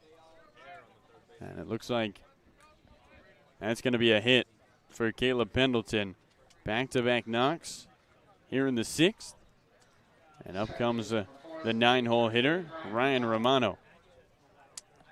I mean, the scoreboard gave that an error, but I mean, I don't know, because that one at the very last second took a funny hop on Tyler Locklear, so I don't know if that was a routine play because of that wicked hop at the last second. First pitch to Romano, and he looks at a strike at the knees. It is not a smooth infield here at Hyannis in the slightest. Seeing David Marcano at short, and now Tyler Locklear at third struggle with what at first looked like routine ground balls, and then hit a certain part of the infield. 0-1, and a swing and a foul over the top of the press box. No balls and 2 strikes to Romano. So it looks like the official scoring is going to give that an error, which I think that's a tough one for Tyler Locklear because that was not going to be an easy play on the backhand. And like you said, Carlo, this is an infield right now that looks like it's real. It's given Orleans infielders a lot of problems with all these funny hops. Firebirds, one of the best defensive teams in baseball. Here on the Cape, there's 16 errors, the least. 0-2. Just off the end of the bat, hit the mask of Justin Mickness as Romano spoils one and awaits another 0-2 pitch. Hardigan at second, Pendleton at first. Hyannis 4, Orleans nothing. Bottom of the 6th. Harborhawks coming off their first win in 13 games yesterday. Trying to continue that momentum here at home. Florence, a long stare into Mickness. He has slowed down as base runners have accumulated. As he looks back at second, and back with a head first slide is Mitchell Hardigan. Hardigan does have good speed with a right-handed batter, Romano, in the box. And 1 stolen base today by Hyannis. It was Elliott stealing third in the 4th. Let's see if they send him. 0-2. Downstairs, good block by Mickness as he drops to his knees and gloves it. And they count a ball and 2 strikes.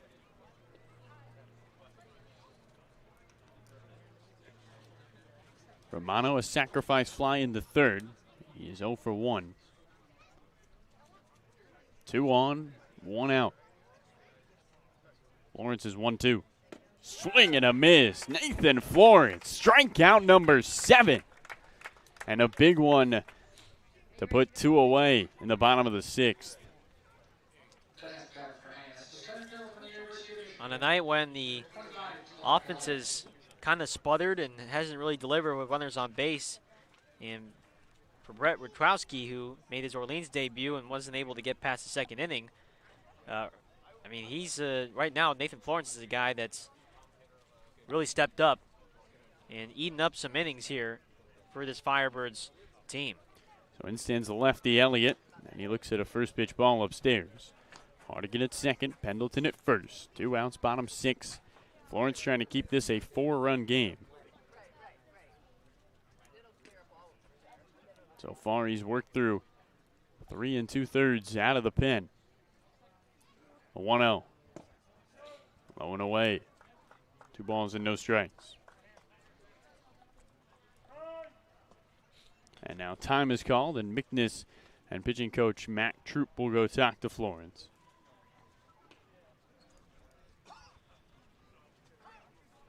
Florence's season high this past year with Hartford in terms of strikeouts was 6 in a game against North Florida, in which he went 6 innings. Already 7 today for him. Oh, this his best outing of the calendar year. And with a 2-0 count on Clark Elliott, he's trying to get out of this inning after giving up 2 runs.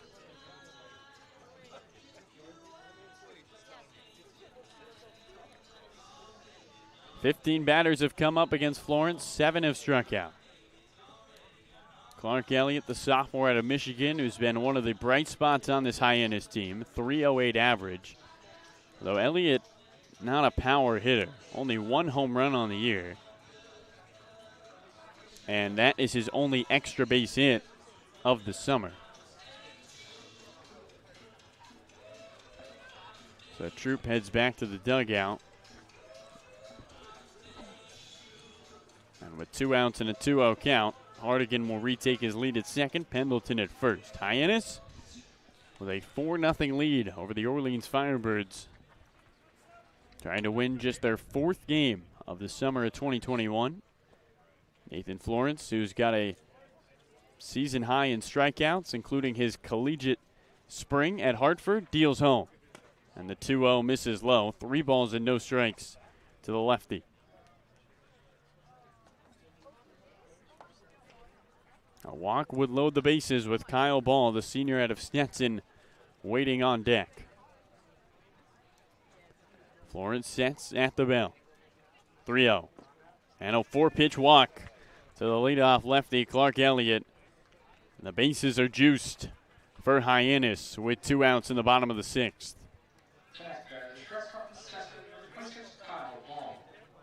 Only Florence's first walk of the night. I mean, it just shows how well he has done commanding his pitches today. But here he's got to get a big one, bases loaded, and keep this deficit at 4. And we've seen this Orleans offense go off at times. Right now, you cannot let this lead get out of hand here. Ball looks on, Florence looks in. Bases loaded, 2 outs, bottom 6. First pitch, and the right-handed batter looks at a ball inside. Kyle Ball, this is his first at-bat of the summer with the bases loaded. Hyannis has only had 4 guys come to the plate with the bases loaded in the entire summer. No one has got a hit. 1-0. Misses away. 2 balls and no strikes. Well, this is an unfamiliar situation for the hitters of the Harbor Hawks. Hardigan at third, Pendleton at second, Elliott at first. Florence is 2-0.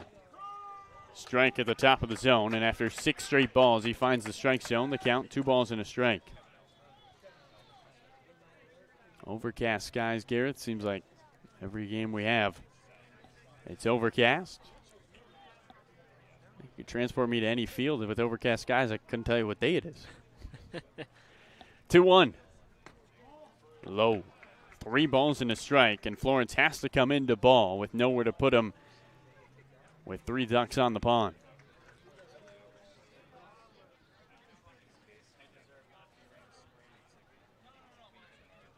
Florence with a long stare in. Glove pinned against his left hip.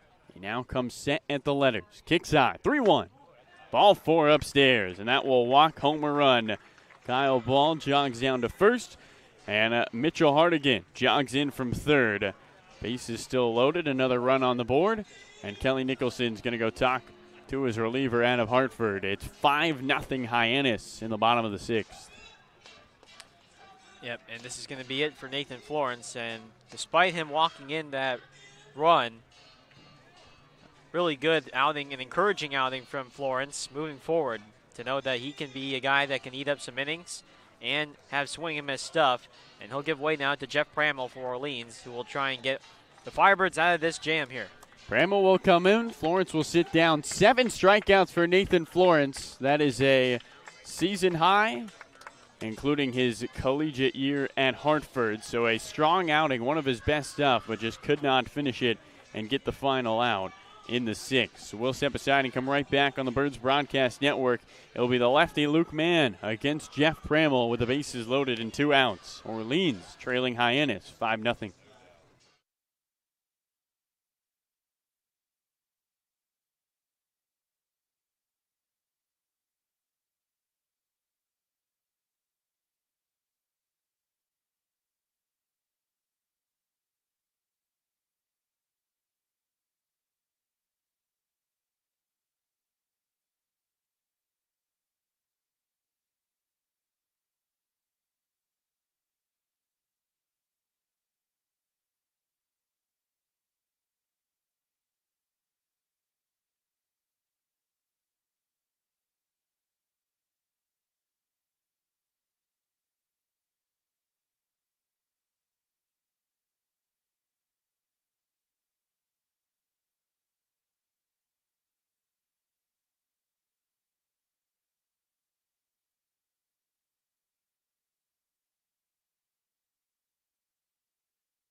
Welcome back to the Birds Broadcast Network. Carlo Jimenez alongside my good friend Gareth Kwok. Bases are loaded. There's 2 outs, and we're in the bottom of the 6th inning. Hyannis leads Orleans here at McKeon Park 5-0. New pitcher on the mound. It's the righty Jeff Pramel out of Southern New Hampshire University. Pramel making his 6th appearance out of the pen. A 10.28 ERA in his 7 innings of work. And he'll face the left-handed bat of Luke Mann, trying to get out of the bases jammed situation. Pramel eyes Mann. And his opening offering down the hill. Swing and a miss. A nice breaking ball gets Mann to chase. The count, no balls and 1 strike. Yeah, Pramel going to come at you from a low 3/4 slot. I mean, he's a tall, lanky guy on the mound, but he has a fastball, run high 80s with a slider and changeup. So he's a 3-pitch guy, and he'll use him at any time in a sequence. The 0-1 to Mann. Strike 2. On the inside, Pramel in the driver's seat. No balls and 2 strikes. Jeff coming off his last outing against Wareham, in which he was able to pick up the win in an inning and 2/3. At third, Pendleton. At second, Elliott. At first, Ball. 2 outs, bottom 6, 0-2. Upstairs, Mann lays off the fastball. McNiss pops out of his squat to stab that one. And the count, 1 ball and 2 strikes.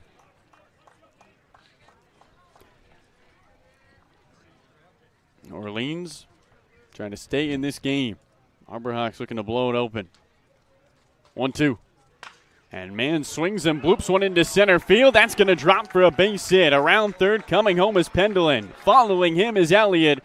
It's a 2 RBI single for Luke Mann with 2 outs. And the Harborhawks have busted this one open 7-0 in the bottom of the 6th. Yeah, Pramel gets Mann to bloop one off the end of the bat. I mean, it's weak contact, but sometimes it just rolls in the right direction for Hyannis, and that one just dunking it in front of the center fielder DeLauder for a bloop hit. And right now it's 7-0 Harborhawks, and it just has gotten a lot more or harder now for Orleans. Second hit of the game for the left-handed bat of Luke Mann, and in stands the righty Nick Romano. First pitch to him. Checks his swing, goes around. And the count, no balls and 1 strike to Romano.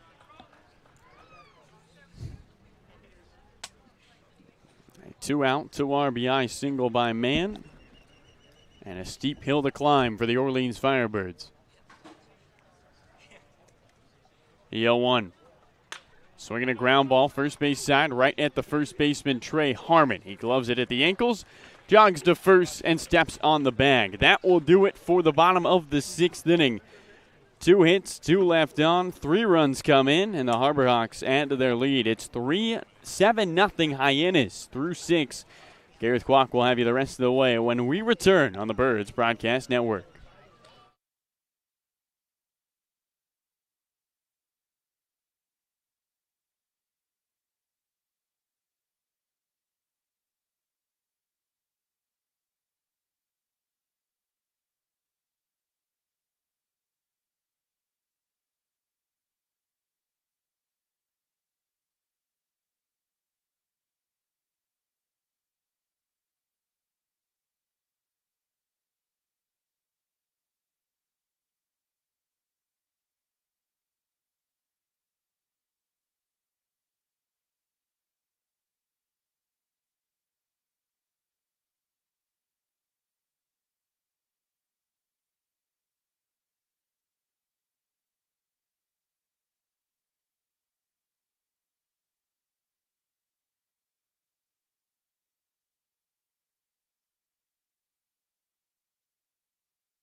Yeah, I got it.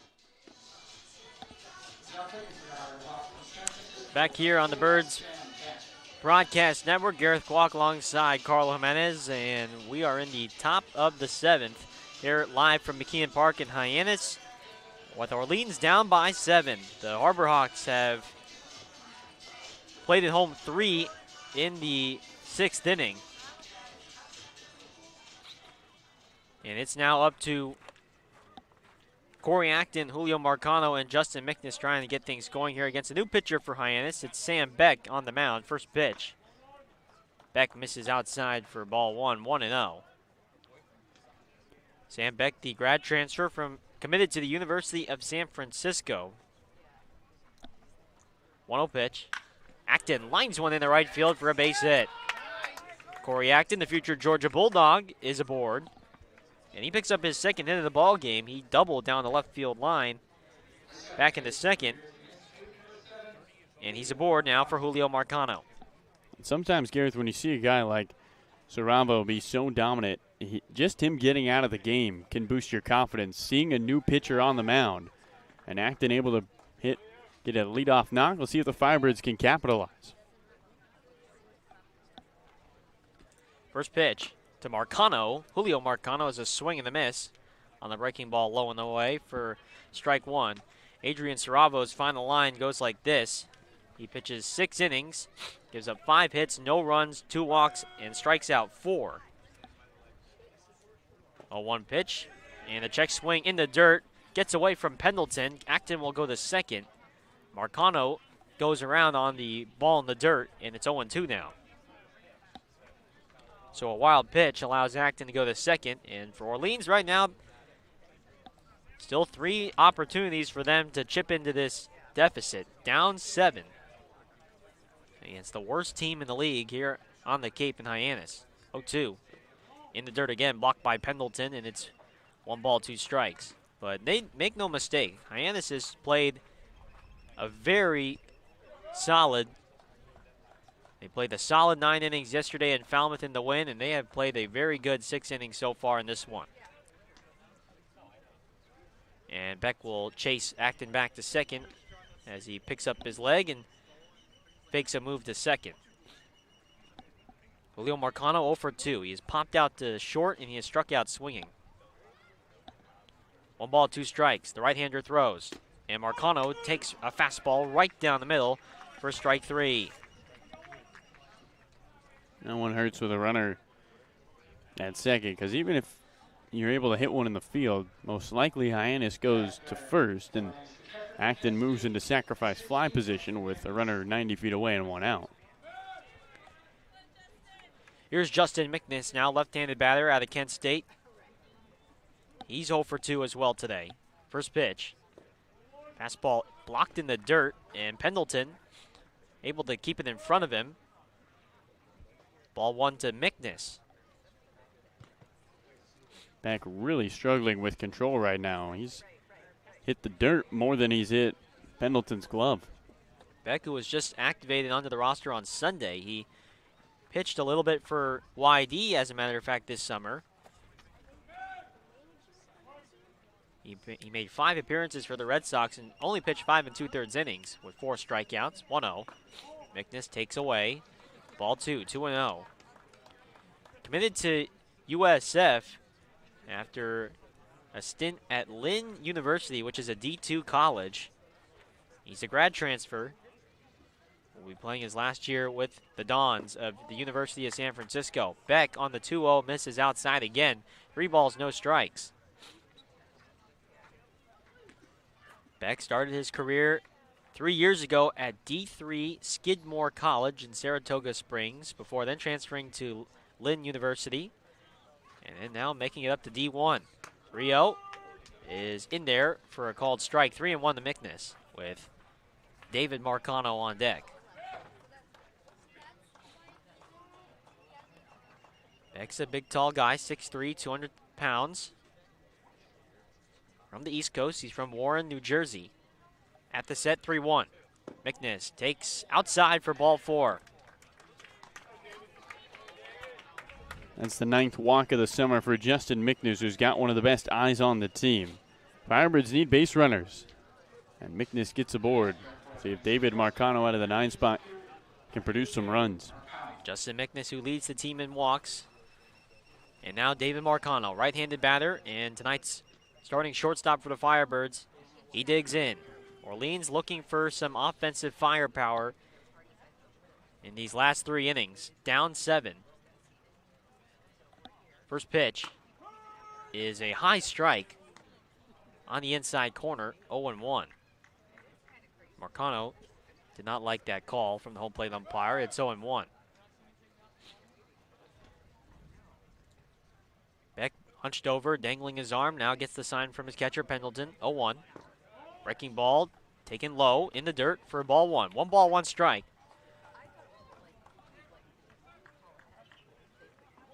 Orleans 1 game below 500. They are 8-9-4 in 21 games this season. 1-1 pitch. Marcano takes a fastball on the inside corner, strike 2, and even Marcano with a couple of words for home plate umpire Sparky Burns. 2 strikes that are right on the edge of the zone. It's 1-2. The pitch. Marcano swings and fouls it off the mask of Pendleton, and that rattles his cage behind the plate. I'll remove the mask and wipe the sweat off his eyebrow. That one really got him good off the mask. And he's got one of those. He's not got the hockey mask. He has one of those traditional or old school catcher's masks that you just sort of slap over your helmet. 1-2. Breaking ball in the dirt.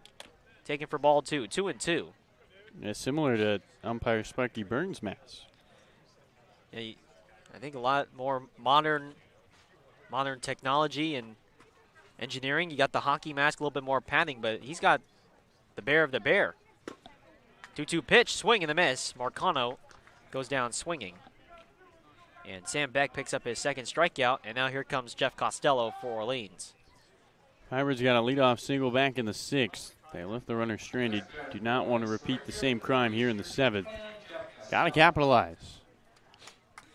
Jeff Costello today is 1 for 3. He is singled and has bounced out twice. First offering is a fastball on the inside corner, a called strike, going 1. It seems like Burns' strike zone just a little wider to those righties, especially on the inside. Costello with his hands close to his ears, resting the bat on his right shoulder. Awaits the 0-1 from Beck. And a breaking ball swung on the miss. The ball squirts past Pendleton and rolls to the backstop. On the move and headed to third is Corey Acton. Justin Mickness goes to second. And so we'll have to see what that official ruling is. Certainly looked like a catchable ball from Caleb Pendleton on that downward slider. Now 2 runners in scoring position, but 2 strikes now to Costello.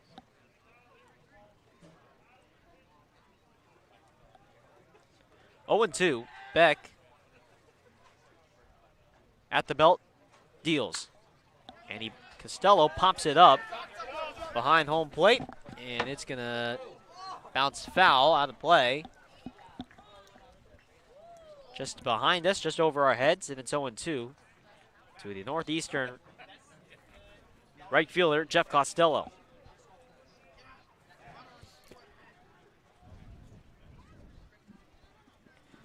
Costello, only his second game with the team. He was activated this weekend. Activated yesterday, as a matter of fact. 0-2 pitch. Costello swings and misses on a breaking ball low and away. And Orleans unable to plate home any runs. They get 2 on base, runners on second and third, but no cigar for the Firebirds as we head to the last of the seventh inning stretch time for Orleans and Hyannis, with the Harbor Hawks leading 7-0 when we return on the Birds Broadcast Network.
Seventh inning stretch from McKeon Park in Hyannis, with the Harbor Hawks leading 7-0 over Orleans here on this Monday night. Jeff Pramel remaining in the game for the Firebirds. He is the second arm to come out of the bullpen tonight, and he'll face off against Zane Harris, left-handed batter from Wright State. First pitch is outside for ball 1. Harris has singled, struck out looking, and has flown out to right.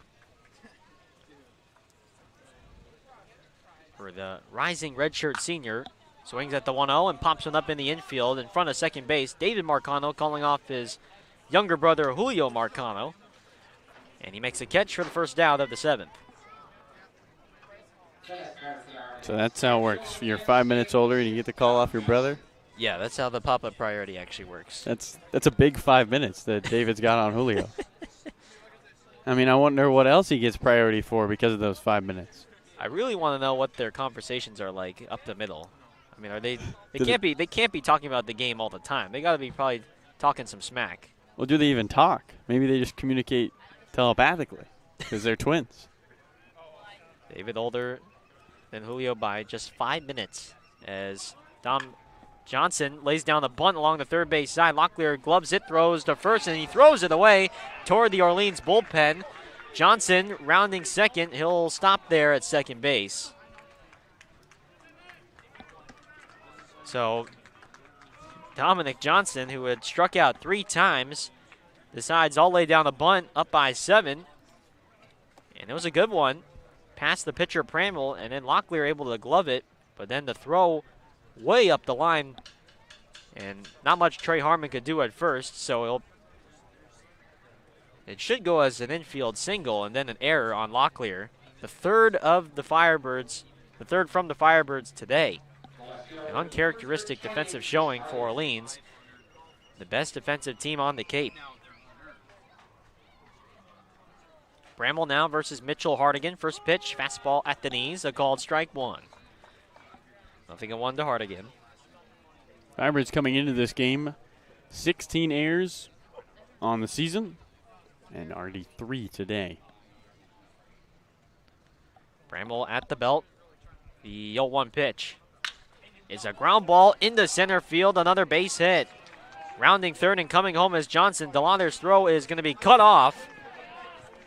Tack on another run for Hyannis. It's 8-0 Harbor Hawks on an RBI hit from Mitchell Hardigan. The Florida Atlantic left fielder goes right back into center, and it's 8-0 Hyannis. And our beat writer Cole Bradley was pointing out to us in between innings that Hyannis has 1 extra base hit today.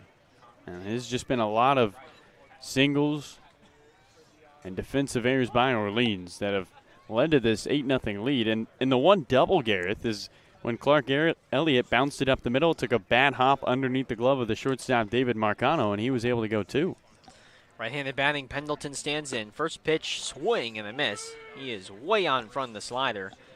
0-1. And, I mean, give credit to Hyannis. They showed up to play tonight. There's no excuses for how Orleans has played today. 0-1 pitch. Outside. Count even at 1. It's a team that they may be 3-19 on the summer. But tonight they have certainly not looked like that team. Putting together some really good at-bats. 1-0.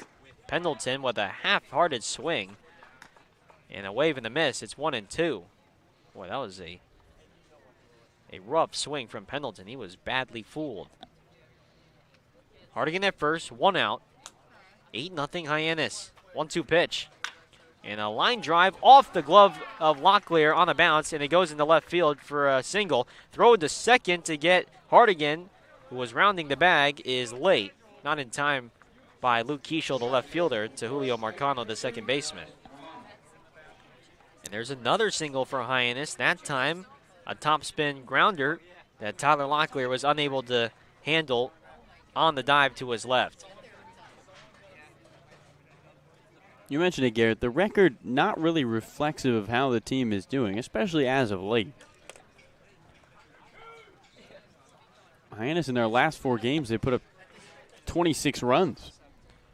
First pitch to Romano, a broken back ground ball to Locklear. He tags the bag at third for 1. The throw to first. Harmon unable to dig out the low throw. So Hardigan is retired at third. Pendleton to second. And Ryan Romano, the Hyannis second baseman, who broke his bat on that first pitch. And should have been probably an inning-ending double play. Instead, the low throw allows Romano to reach first.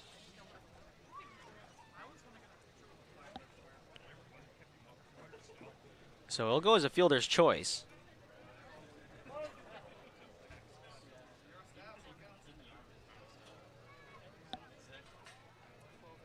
Five unassisted. First pitch to Clark Elliott, the leadoff man, is outside, ball 1.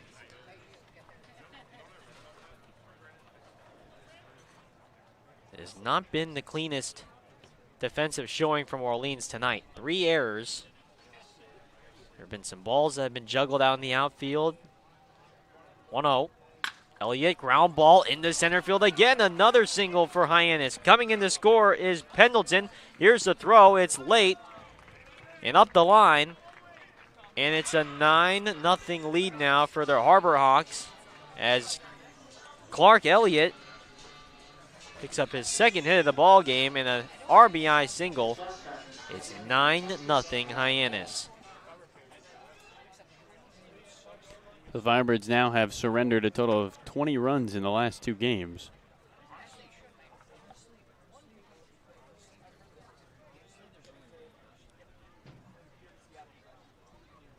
Four hits on 2 runs in this inning. Here's Kyle Ball, who rolls one into left field, another base hit.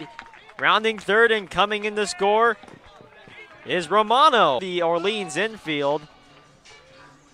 And it's now 10-0 Hyannis. I mean, right now Jeff Pramel getting the ground ball, but it's finding openings in the Orleans infield. And it's another 3-run inning for Hyannis. They have 6 runs combined in the 6th and 7th innings.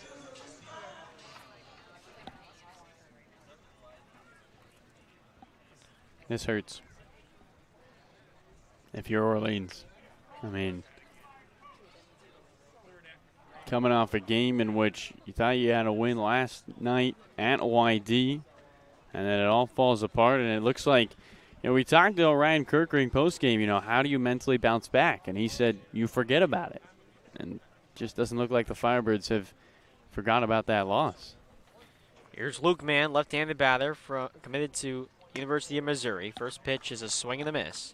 0-1 to Mann, who has a 2-run single in this ball game. 10 runs on 12 hits for Hyannis. They have raked tonight off Orleans pitching. And like we talked about, only just 1 extra base hit, which is the hard part to believe, as Mann rolls one foul down the right field line toward the Orleans dugout, and it's 0-2 now.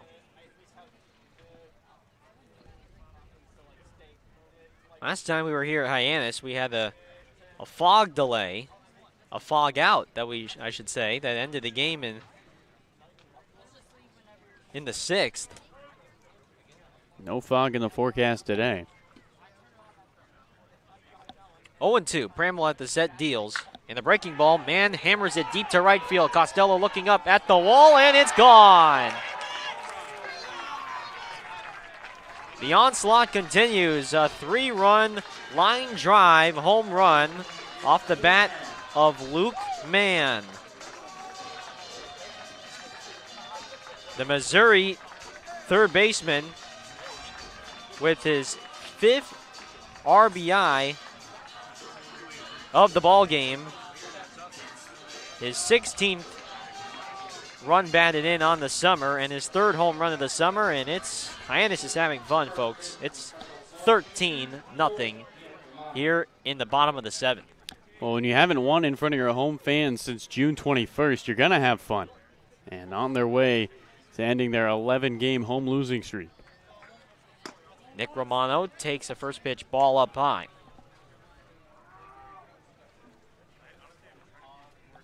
Six runs here in the 7th for the Harbor Hawks. Romano waves and misses at the 1-0 pitch. Count even at 1 now. This is officially the most runs the Birds have surrendered this summer. 13 runs on 13 hits. Nick Romano takes a breaking ball outside. 2-1. Hyannis. This has been their best offensive output and their best performance yet this season. 2-1 is topped foul off to the left. And the count now 2-2.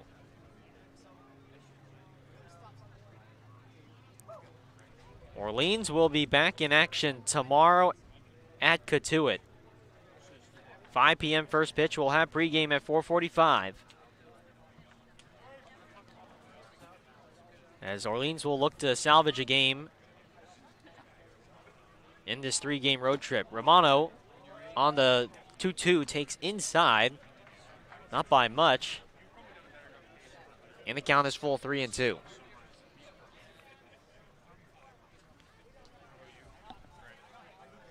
Nick Romano versus Jeff Pramel at the set. The 3-2. And a swing and a miss.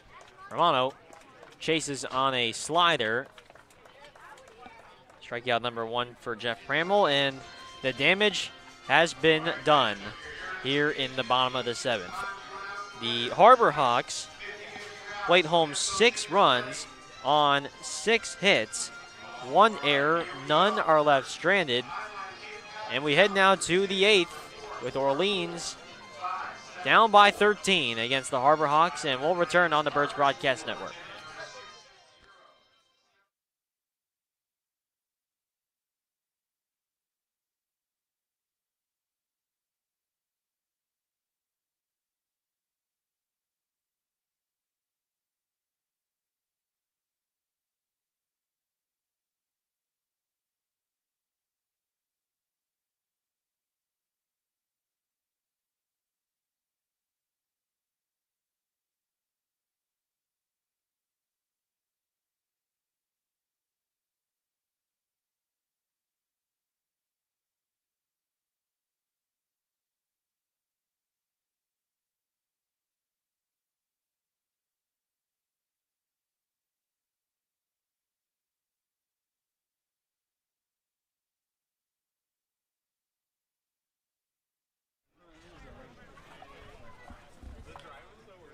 A 6-run 7th inning for Hyannis has blown this game open here in McKeon Park. 13-0 Harbor Hawks. And Orleans will bring up the 2, 3, and 4 batters. Luke Keishel, Chase DeLauder, and Tyler Locklear against the right-hander Sam Beck. First pitch is popped foul off to the right and toward the soccer field. And it's 0-1 to Luke Keishel. Luke Keishel, USF versus USF here. Sam Beck, though, a San Francisco commit. These two will, I guess, formally meet themselves in the spring as Beck misses a low for ball 1, 1-1.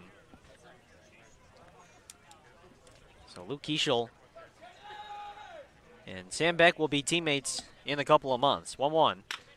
In on the ground to short. Kyle Ball fields it on the short hop. Quick throw to first. Not in time.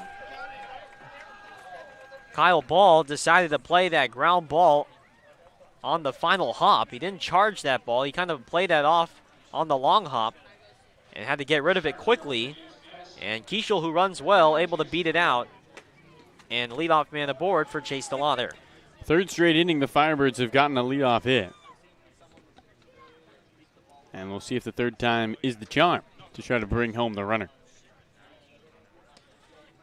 Left-handed hitting DeLauder now stands in versus Beck. First pitch, swinging a foul straight back. DeLauder trying to deposit that one into the trees over the outfield fence. It's 0-1.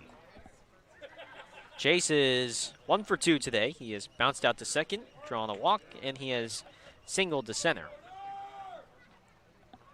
0-1 pitch. Breaking ball inside, 1-1 to Chase. Orleans hoping to avoid being shut out by Hyannis pitching at the very least here. The Firebirds have only been shut out twice this season. 1-1. Fastball outside. 2-1 to DeLauder, with Tyler Locklear waiting on deck.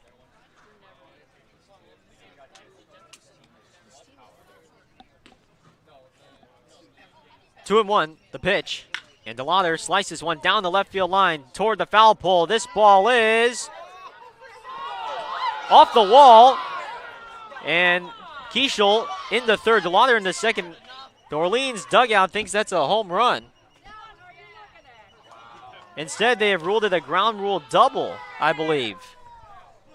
Or a foul ball. Did they rule it a foul ball?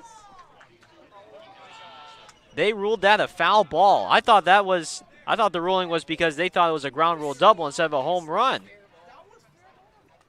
I mean, it was clearly a fair ball, and Kelly Nicholson is out to have a word with the home plate umpire, Sparky Burns. I mean, we're right down the line. And not a lot of people have a better view than us. And Gareth, you called it right. I mean, ground rule though, that's what you saw.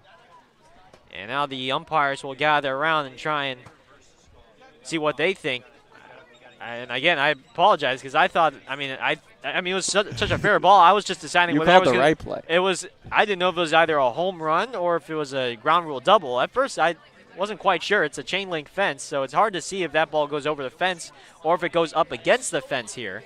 Meanwhile, Chase DeLauder is absolutely baffled at why he doesn't have at least extra base hit.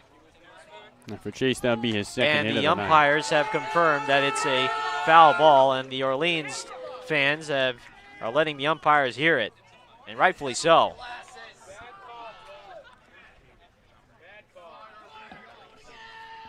Kelly Nicholson standing out and giving all the umpires a death stare. He can't believe the call on what should have been a double for Chase DeLauder. It's 2-2 now. How about a home run? Ball don't lie. 2-2 pitch. DeLauder takes outside. And it's 3-2. Luke Keishel at first. Everybody on the Orleans side, that was a fair ball on a fly ball into the left field corner. Instead, it's a full count from Beck to DeLauder. Here it is. And it's a foul straight back. 3 balls and 2 strikes. DeLauder hit it, and it sliced away into the corner. I mean, it landed well inside the foul line by at least 10 feet. But the umpires didn't see it. 3-2. And a swing and a foul into the glove of Pendleton for strike 3. And that's a tough at-bat for Chase DeLauder. Yeah, and one way you can always tell is how the left fielder reacts in Hardigan. And Hardigan played that one like it was a fair ball, and he's the closest guy to it. And I think if he sees that ball bounce fair, I think he'd be the first one to, or bounce foul, excuse me, he'd be the first one to jump up and say it. Tyler Locklear swings at the first pitch and rolls it to third. Over to second for one. The turn to first is in time. A double play around the horn. Man to Romano to Romano. 5-4-3. And a tough top of the 8th here from Hyannis as what should have been a double for Chase DeLauder instead wiped away. And we will head down to the bottom of the 8th. Hyannis still leading 13-0 when we return.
Welcome back to this presentation of Orleans Firebirds baseball here on the Birds Broadcast Network.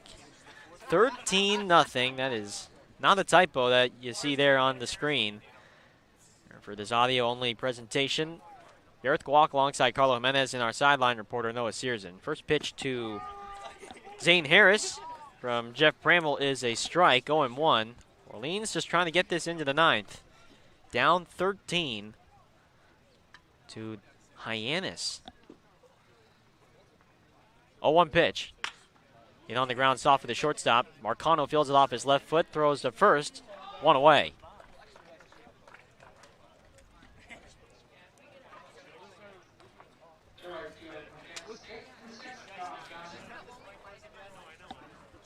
So 1 away. And here comes Dominic Johnson now.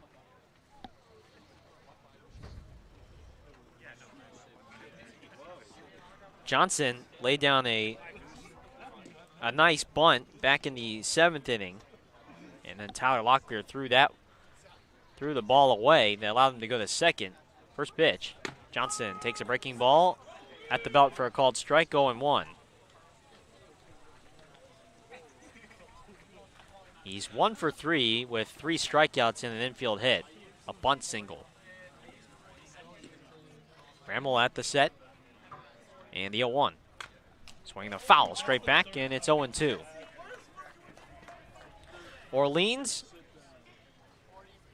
they've begun this 3 of their next 4 games on the road stretch. On the road tomorrow at Catuit. We'll be home versus Brewster on Wednesday, off day Thursday, and then at Bourne for the first time all year. Johnson, sharp ground ball fielded on the knee by Trey Harmon, and he'll beat Johnson to the bag for the unassisted putout. Nice play by Harmon, 2 down. So tomorrow at Catuit against a top 2 team, the second place team right now in the West, in the Kettleers. That's going to be a tough one. Wednesday at home versus Brewster, the best team right now in the East. Off on Thursday before then taking on the best team on the Cape in Bourne. It's going to be a tough week for Orleans as Mitchell Hardigan swings and misses at the first pitch from Pramble, 0-1. But after that stretch, 7 of the last 11 games will be at home. 0-1 pitch. Hardigan takes low and in for ball 1. 1 ball, 1 strike. Orleans was a much better team at home than on the road. 7 of the last 11 will be at Eldridge Park. Hardigan swings at the 1-1 and bounces up the middle. Marcano unable to field it as it bounces off his chest and rolls into right center. And we'll see what the official ruling is on that one. Ground ball up the middle. Marcano had the range far to his left behind second base. And I'd have to think that's a hit, given how far David had to go to his left to try and get to that baseball, and at the last second it just hit off his chest. So an infield hit for Mitchell Hardigan, and here comes Caleb Pendleton now. Right-handed hitter, first pitch at the knees, a called strike 1. Mitchell Hardigan with 3 hits tonight. 0-1. Pendleton takes low and away. Ball gets past Justin Mickness, and jogging over to second goes Hardigan, and he goes into scoring position. I think it'll be a pass ball on Mickness. The Orleans, beginning tomorrow, they have some work to do to try and turn the season around and make the playoffs. Again, only the top 2 teams in each division make the postseason as Pendleton skies one high into left center field. DeLauder racing in now, stands underneath it and makes the catch, and the side is retired. 1 hit, 1 left for Hyannis. It's the last opportunity now for Orleans. They need 13 to tie, 14 to go ahead. And we'll see what happens when we come back here on the Birds Broadcast Network. Let's go around the Cape, see what else is happening. 2-2 tie, Harwich and YD at Red Wilson. Those teams even up, 2 of the top 3 teams in the Eastern Division. Brewster, the top team in the East, well, they have now won 8 of their last 10. A 2-1 win over Catuit. And that game called in 8 innings because of the lack of the lights at the Whitecaps field. Bottom of the 4th, the one of 3 games going on right now. Bourne has a 4-1 lead over the Falmouth Commodores. Top 6 at Veterans Field. Chatham in the middle of a 4-game homestand, and they trail the Wareham Gatemen 5-1. So right now, a tie between 2 of the top 3 teams in the East. Brewster, the top team in the East, increases their lead, and Orleans and Chatham on the wrong side in their games.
Last opportunity for Orleans here in this top of the 9th. Hyannis up 13-0.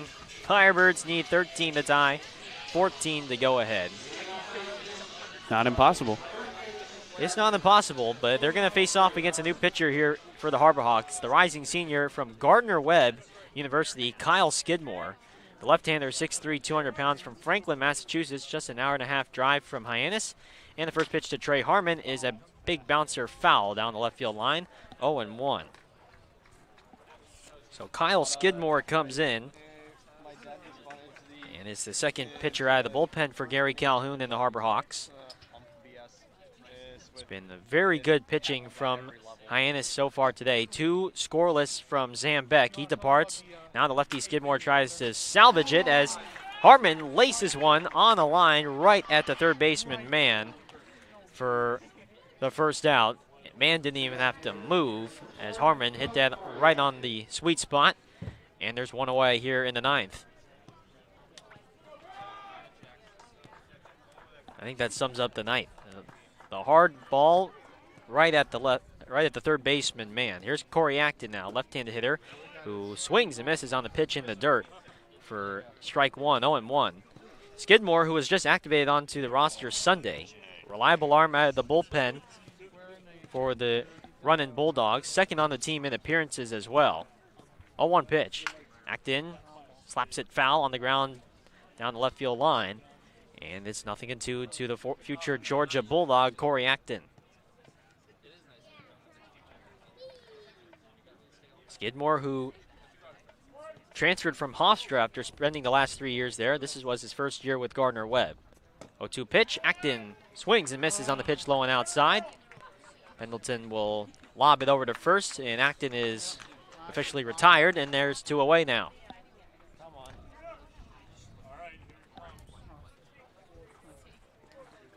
And the comeback begins. We can still do this, right?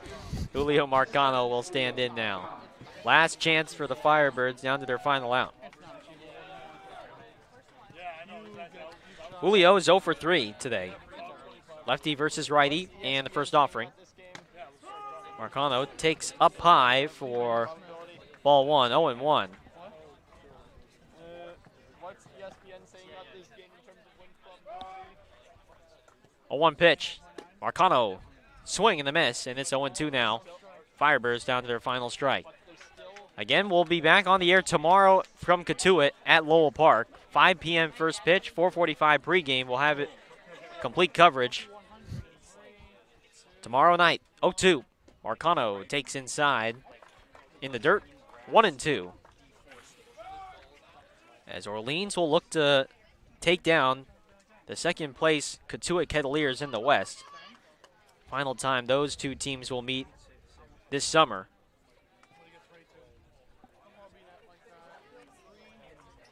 Hyannis, 1 strike away from picking up their 4th win of the summer.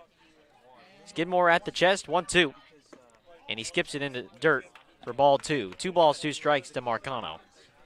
Justin McNiss on deck for Orleans.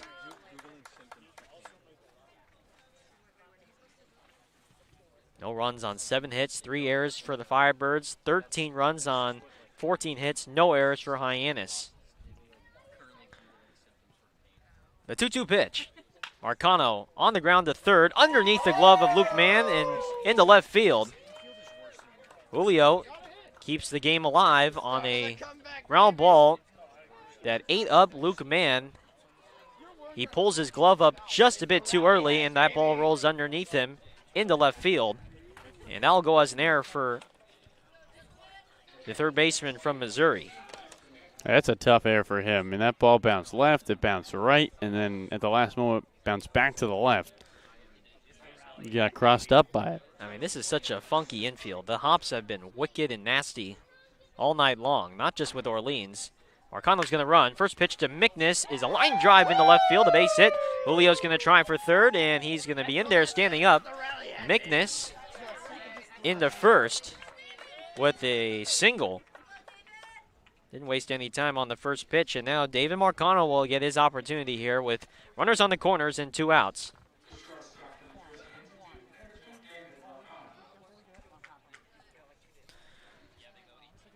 As I talked about, Carlo, I mean, this infield has been really odd. I mean, really, the hops have been quick and unorthodox, you could say, for this infield that has been Orleans mostly than Hyannis. As Marcano, first pitch swing, pops it up first base side. Giving a look is the first baseman, Romano, but that will fall out of play. And it's 0-1 to David. Justin Mickness running on the play. Let's see if our Hawks give him his first stolen base of the summer. I'm sure he wants it on his stats. Nope. Why wouldn't he? Who doesn't? Nobody holding on Mickness. Mickness will run. 0-1 pitch, swing and a miss. Foul tipped in the glove of Pendleton. Justin takes second on the stolen bag. And so now second and third, 0-2 to David Marcano. Orleans at the very least trying to avoid getting shut out here. They got 2 runners in scoring position. Last strike here to Marcano. Skidmore's 0-2. And a ground ball to short. Ball, fields it, bobbles it, picks it up, throws to first, not in time. And there will be no shutout here from McKeon Park. Kyle Ball kicks it out at short on a routine ground ball. I mean, we can't even say routine at this point. Any ball hit on the ground, there's going to be some funny hop that comes at you. And I think that's what Ball got there. Tried to field it off his waist. Didn't get it cleanly, and then the throw was just too late. Second error of the inning. Marcano will run. Costello swings at the first pitch. High fly ball down the left field line into the corner, and that's a foul ball. As the whole Orleans fan base says, now that's a foul ball. And if you're just joining us, that's because Chase DeLauder back in the 8th inning had a double called back. A ball that was well inside the left field line, but it was ruled a foul ball by the umpires. I mean, it was obvious, and they just missed it.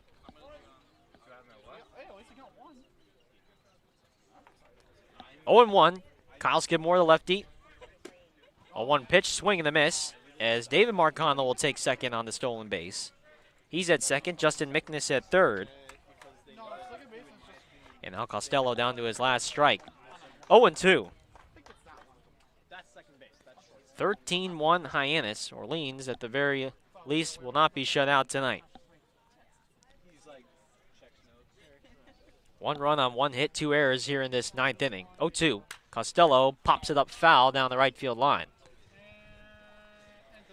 And so it remains 0-2. Kyle Skidmore with pitch number 18 on the way here in this 9th inning. Adrian Saravo, the starter for Hyannis, did exceptionally well with 6 shutout innings. 0-2 is tapped foul behind home plate. Costello stays alive, remains 0-2. Saravo, the Weatherford Junior College right-hander, with 6 shutout innings, with 4 strikeouts and 2 walks. Sam Beck, the future University of San Francisco pitcher, pitched 2 shutout innings as well. 0-2 pitch, chopped on the ground to short. Ball on the high hop, throw to first, and that is the ball game. Orleans falls in this one by a final score of 13-1. Hyannis picking up their 4th win on the summer. They improved to 4-19 as Kelly Nicholson, before going to go shake hands with Gary Calhoun, he has one more final word for the first base umpire. Orleans, meanwhile, though, falls to 8-10-4, and they are 2 games below 500. And stay tuned for our Birds post-game show coming up momentarily, as Noah Searson will we'll try and go grab Kelly Nicholson in just a second here, but we'll keep it here on the broadcast. But this one is a tough one, Carlo, given that Orleans, they had their struggles yesterday with the 4-run lead heading into the 7th before then giving up 6 runs. And Noah Searson's going to grab Kelly Nicholson. So this is another tough pill to swallow tonight. So Noah, whenever you're ready, you can take it away with Kelly Nicholson.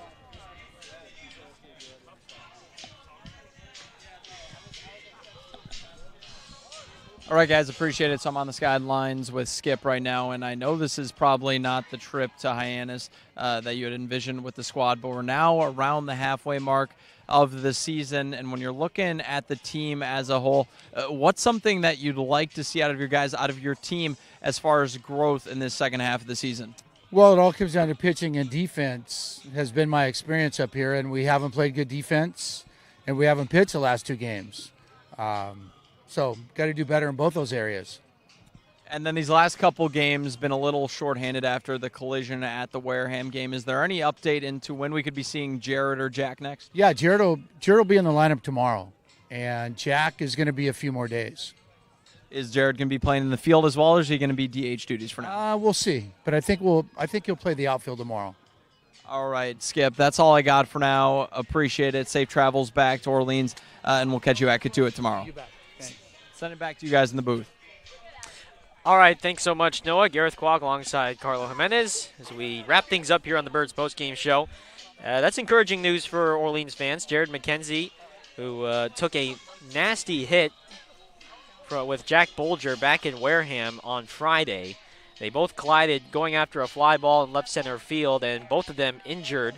McKenzie getting probably the worst of it, I guess, as far as it hit him in the face and he got a black eye, but Bolger is still going to be out for a couple more days, as you heard there from Kelly Nicholson, sounds like. So Bolger may have gotten the worst of that. McKenzie, who had a black eye, sounds like he'll be back in the lineup tomorrow, and they're going to need his defense and his hitting as well. But before we end our broadcast here, Carlo, I mean, right now Orleans, they got to put these last 2 games in the rearview mirror, and things got to start tomorrow against Katuitt because the schedule does not get easier. Yeah, the window to grab one of those top 2 spots just continues to shrink, and kind of shrinking exponentially at this point. I mean, you talk about a team that has just won 2 games of their last 2 weeks coming into this one, and you fall to a Hyannis team who 2 games ago was on a 12-game slide. So, not the most encouraging results. I think the best news we've heard all day is that Jared McKenzie is going to be playing tomorrow. It puts a smile on my face. But we'll see. I mean, the Firebirds, Orion hit it on the head yesterday. You got to forget. It's baseball. And they didn't do that today. And so we'll see if they can do it tomorrow, going against a Katuitt team who's, by the way, very, very good in that second spot in the Western Division. Well, if anything, Orleans has won both times against Katuitt this summer, 1 at home and 1 on the road. Can they take down the Cavaliers one more time tomorrow? It's a 5 p.m. first pitch live from Lowell Park. We'll be live in Katuitt, and we'll have pregame at 4:45. First pitch at 5 p.m. here on the Birds Broadcast Network. But for Orleans, they got to get through this road trip. Before then, they can think about coming home. 7 of the last 11 will be at home. Orleans is a much better team at home. Can they get a couple of games here on the road and to perhaps provide a little bit of momentum heading into this home stretch will be the question. But that's going to do it for us here live from Hyannis. For my partner, Carlo Jimenez, and for our sideline reporter, Noah Searson, and our producer, Matt Shenfield, I'm Gareth Kwok, saying so long here from me at Kean Park. Hyannis defeats Orleans by a final score of 13-1.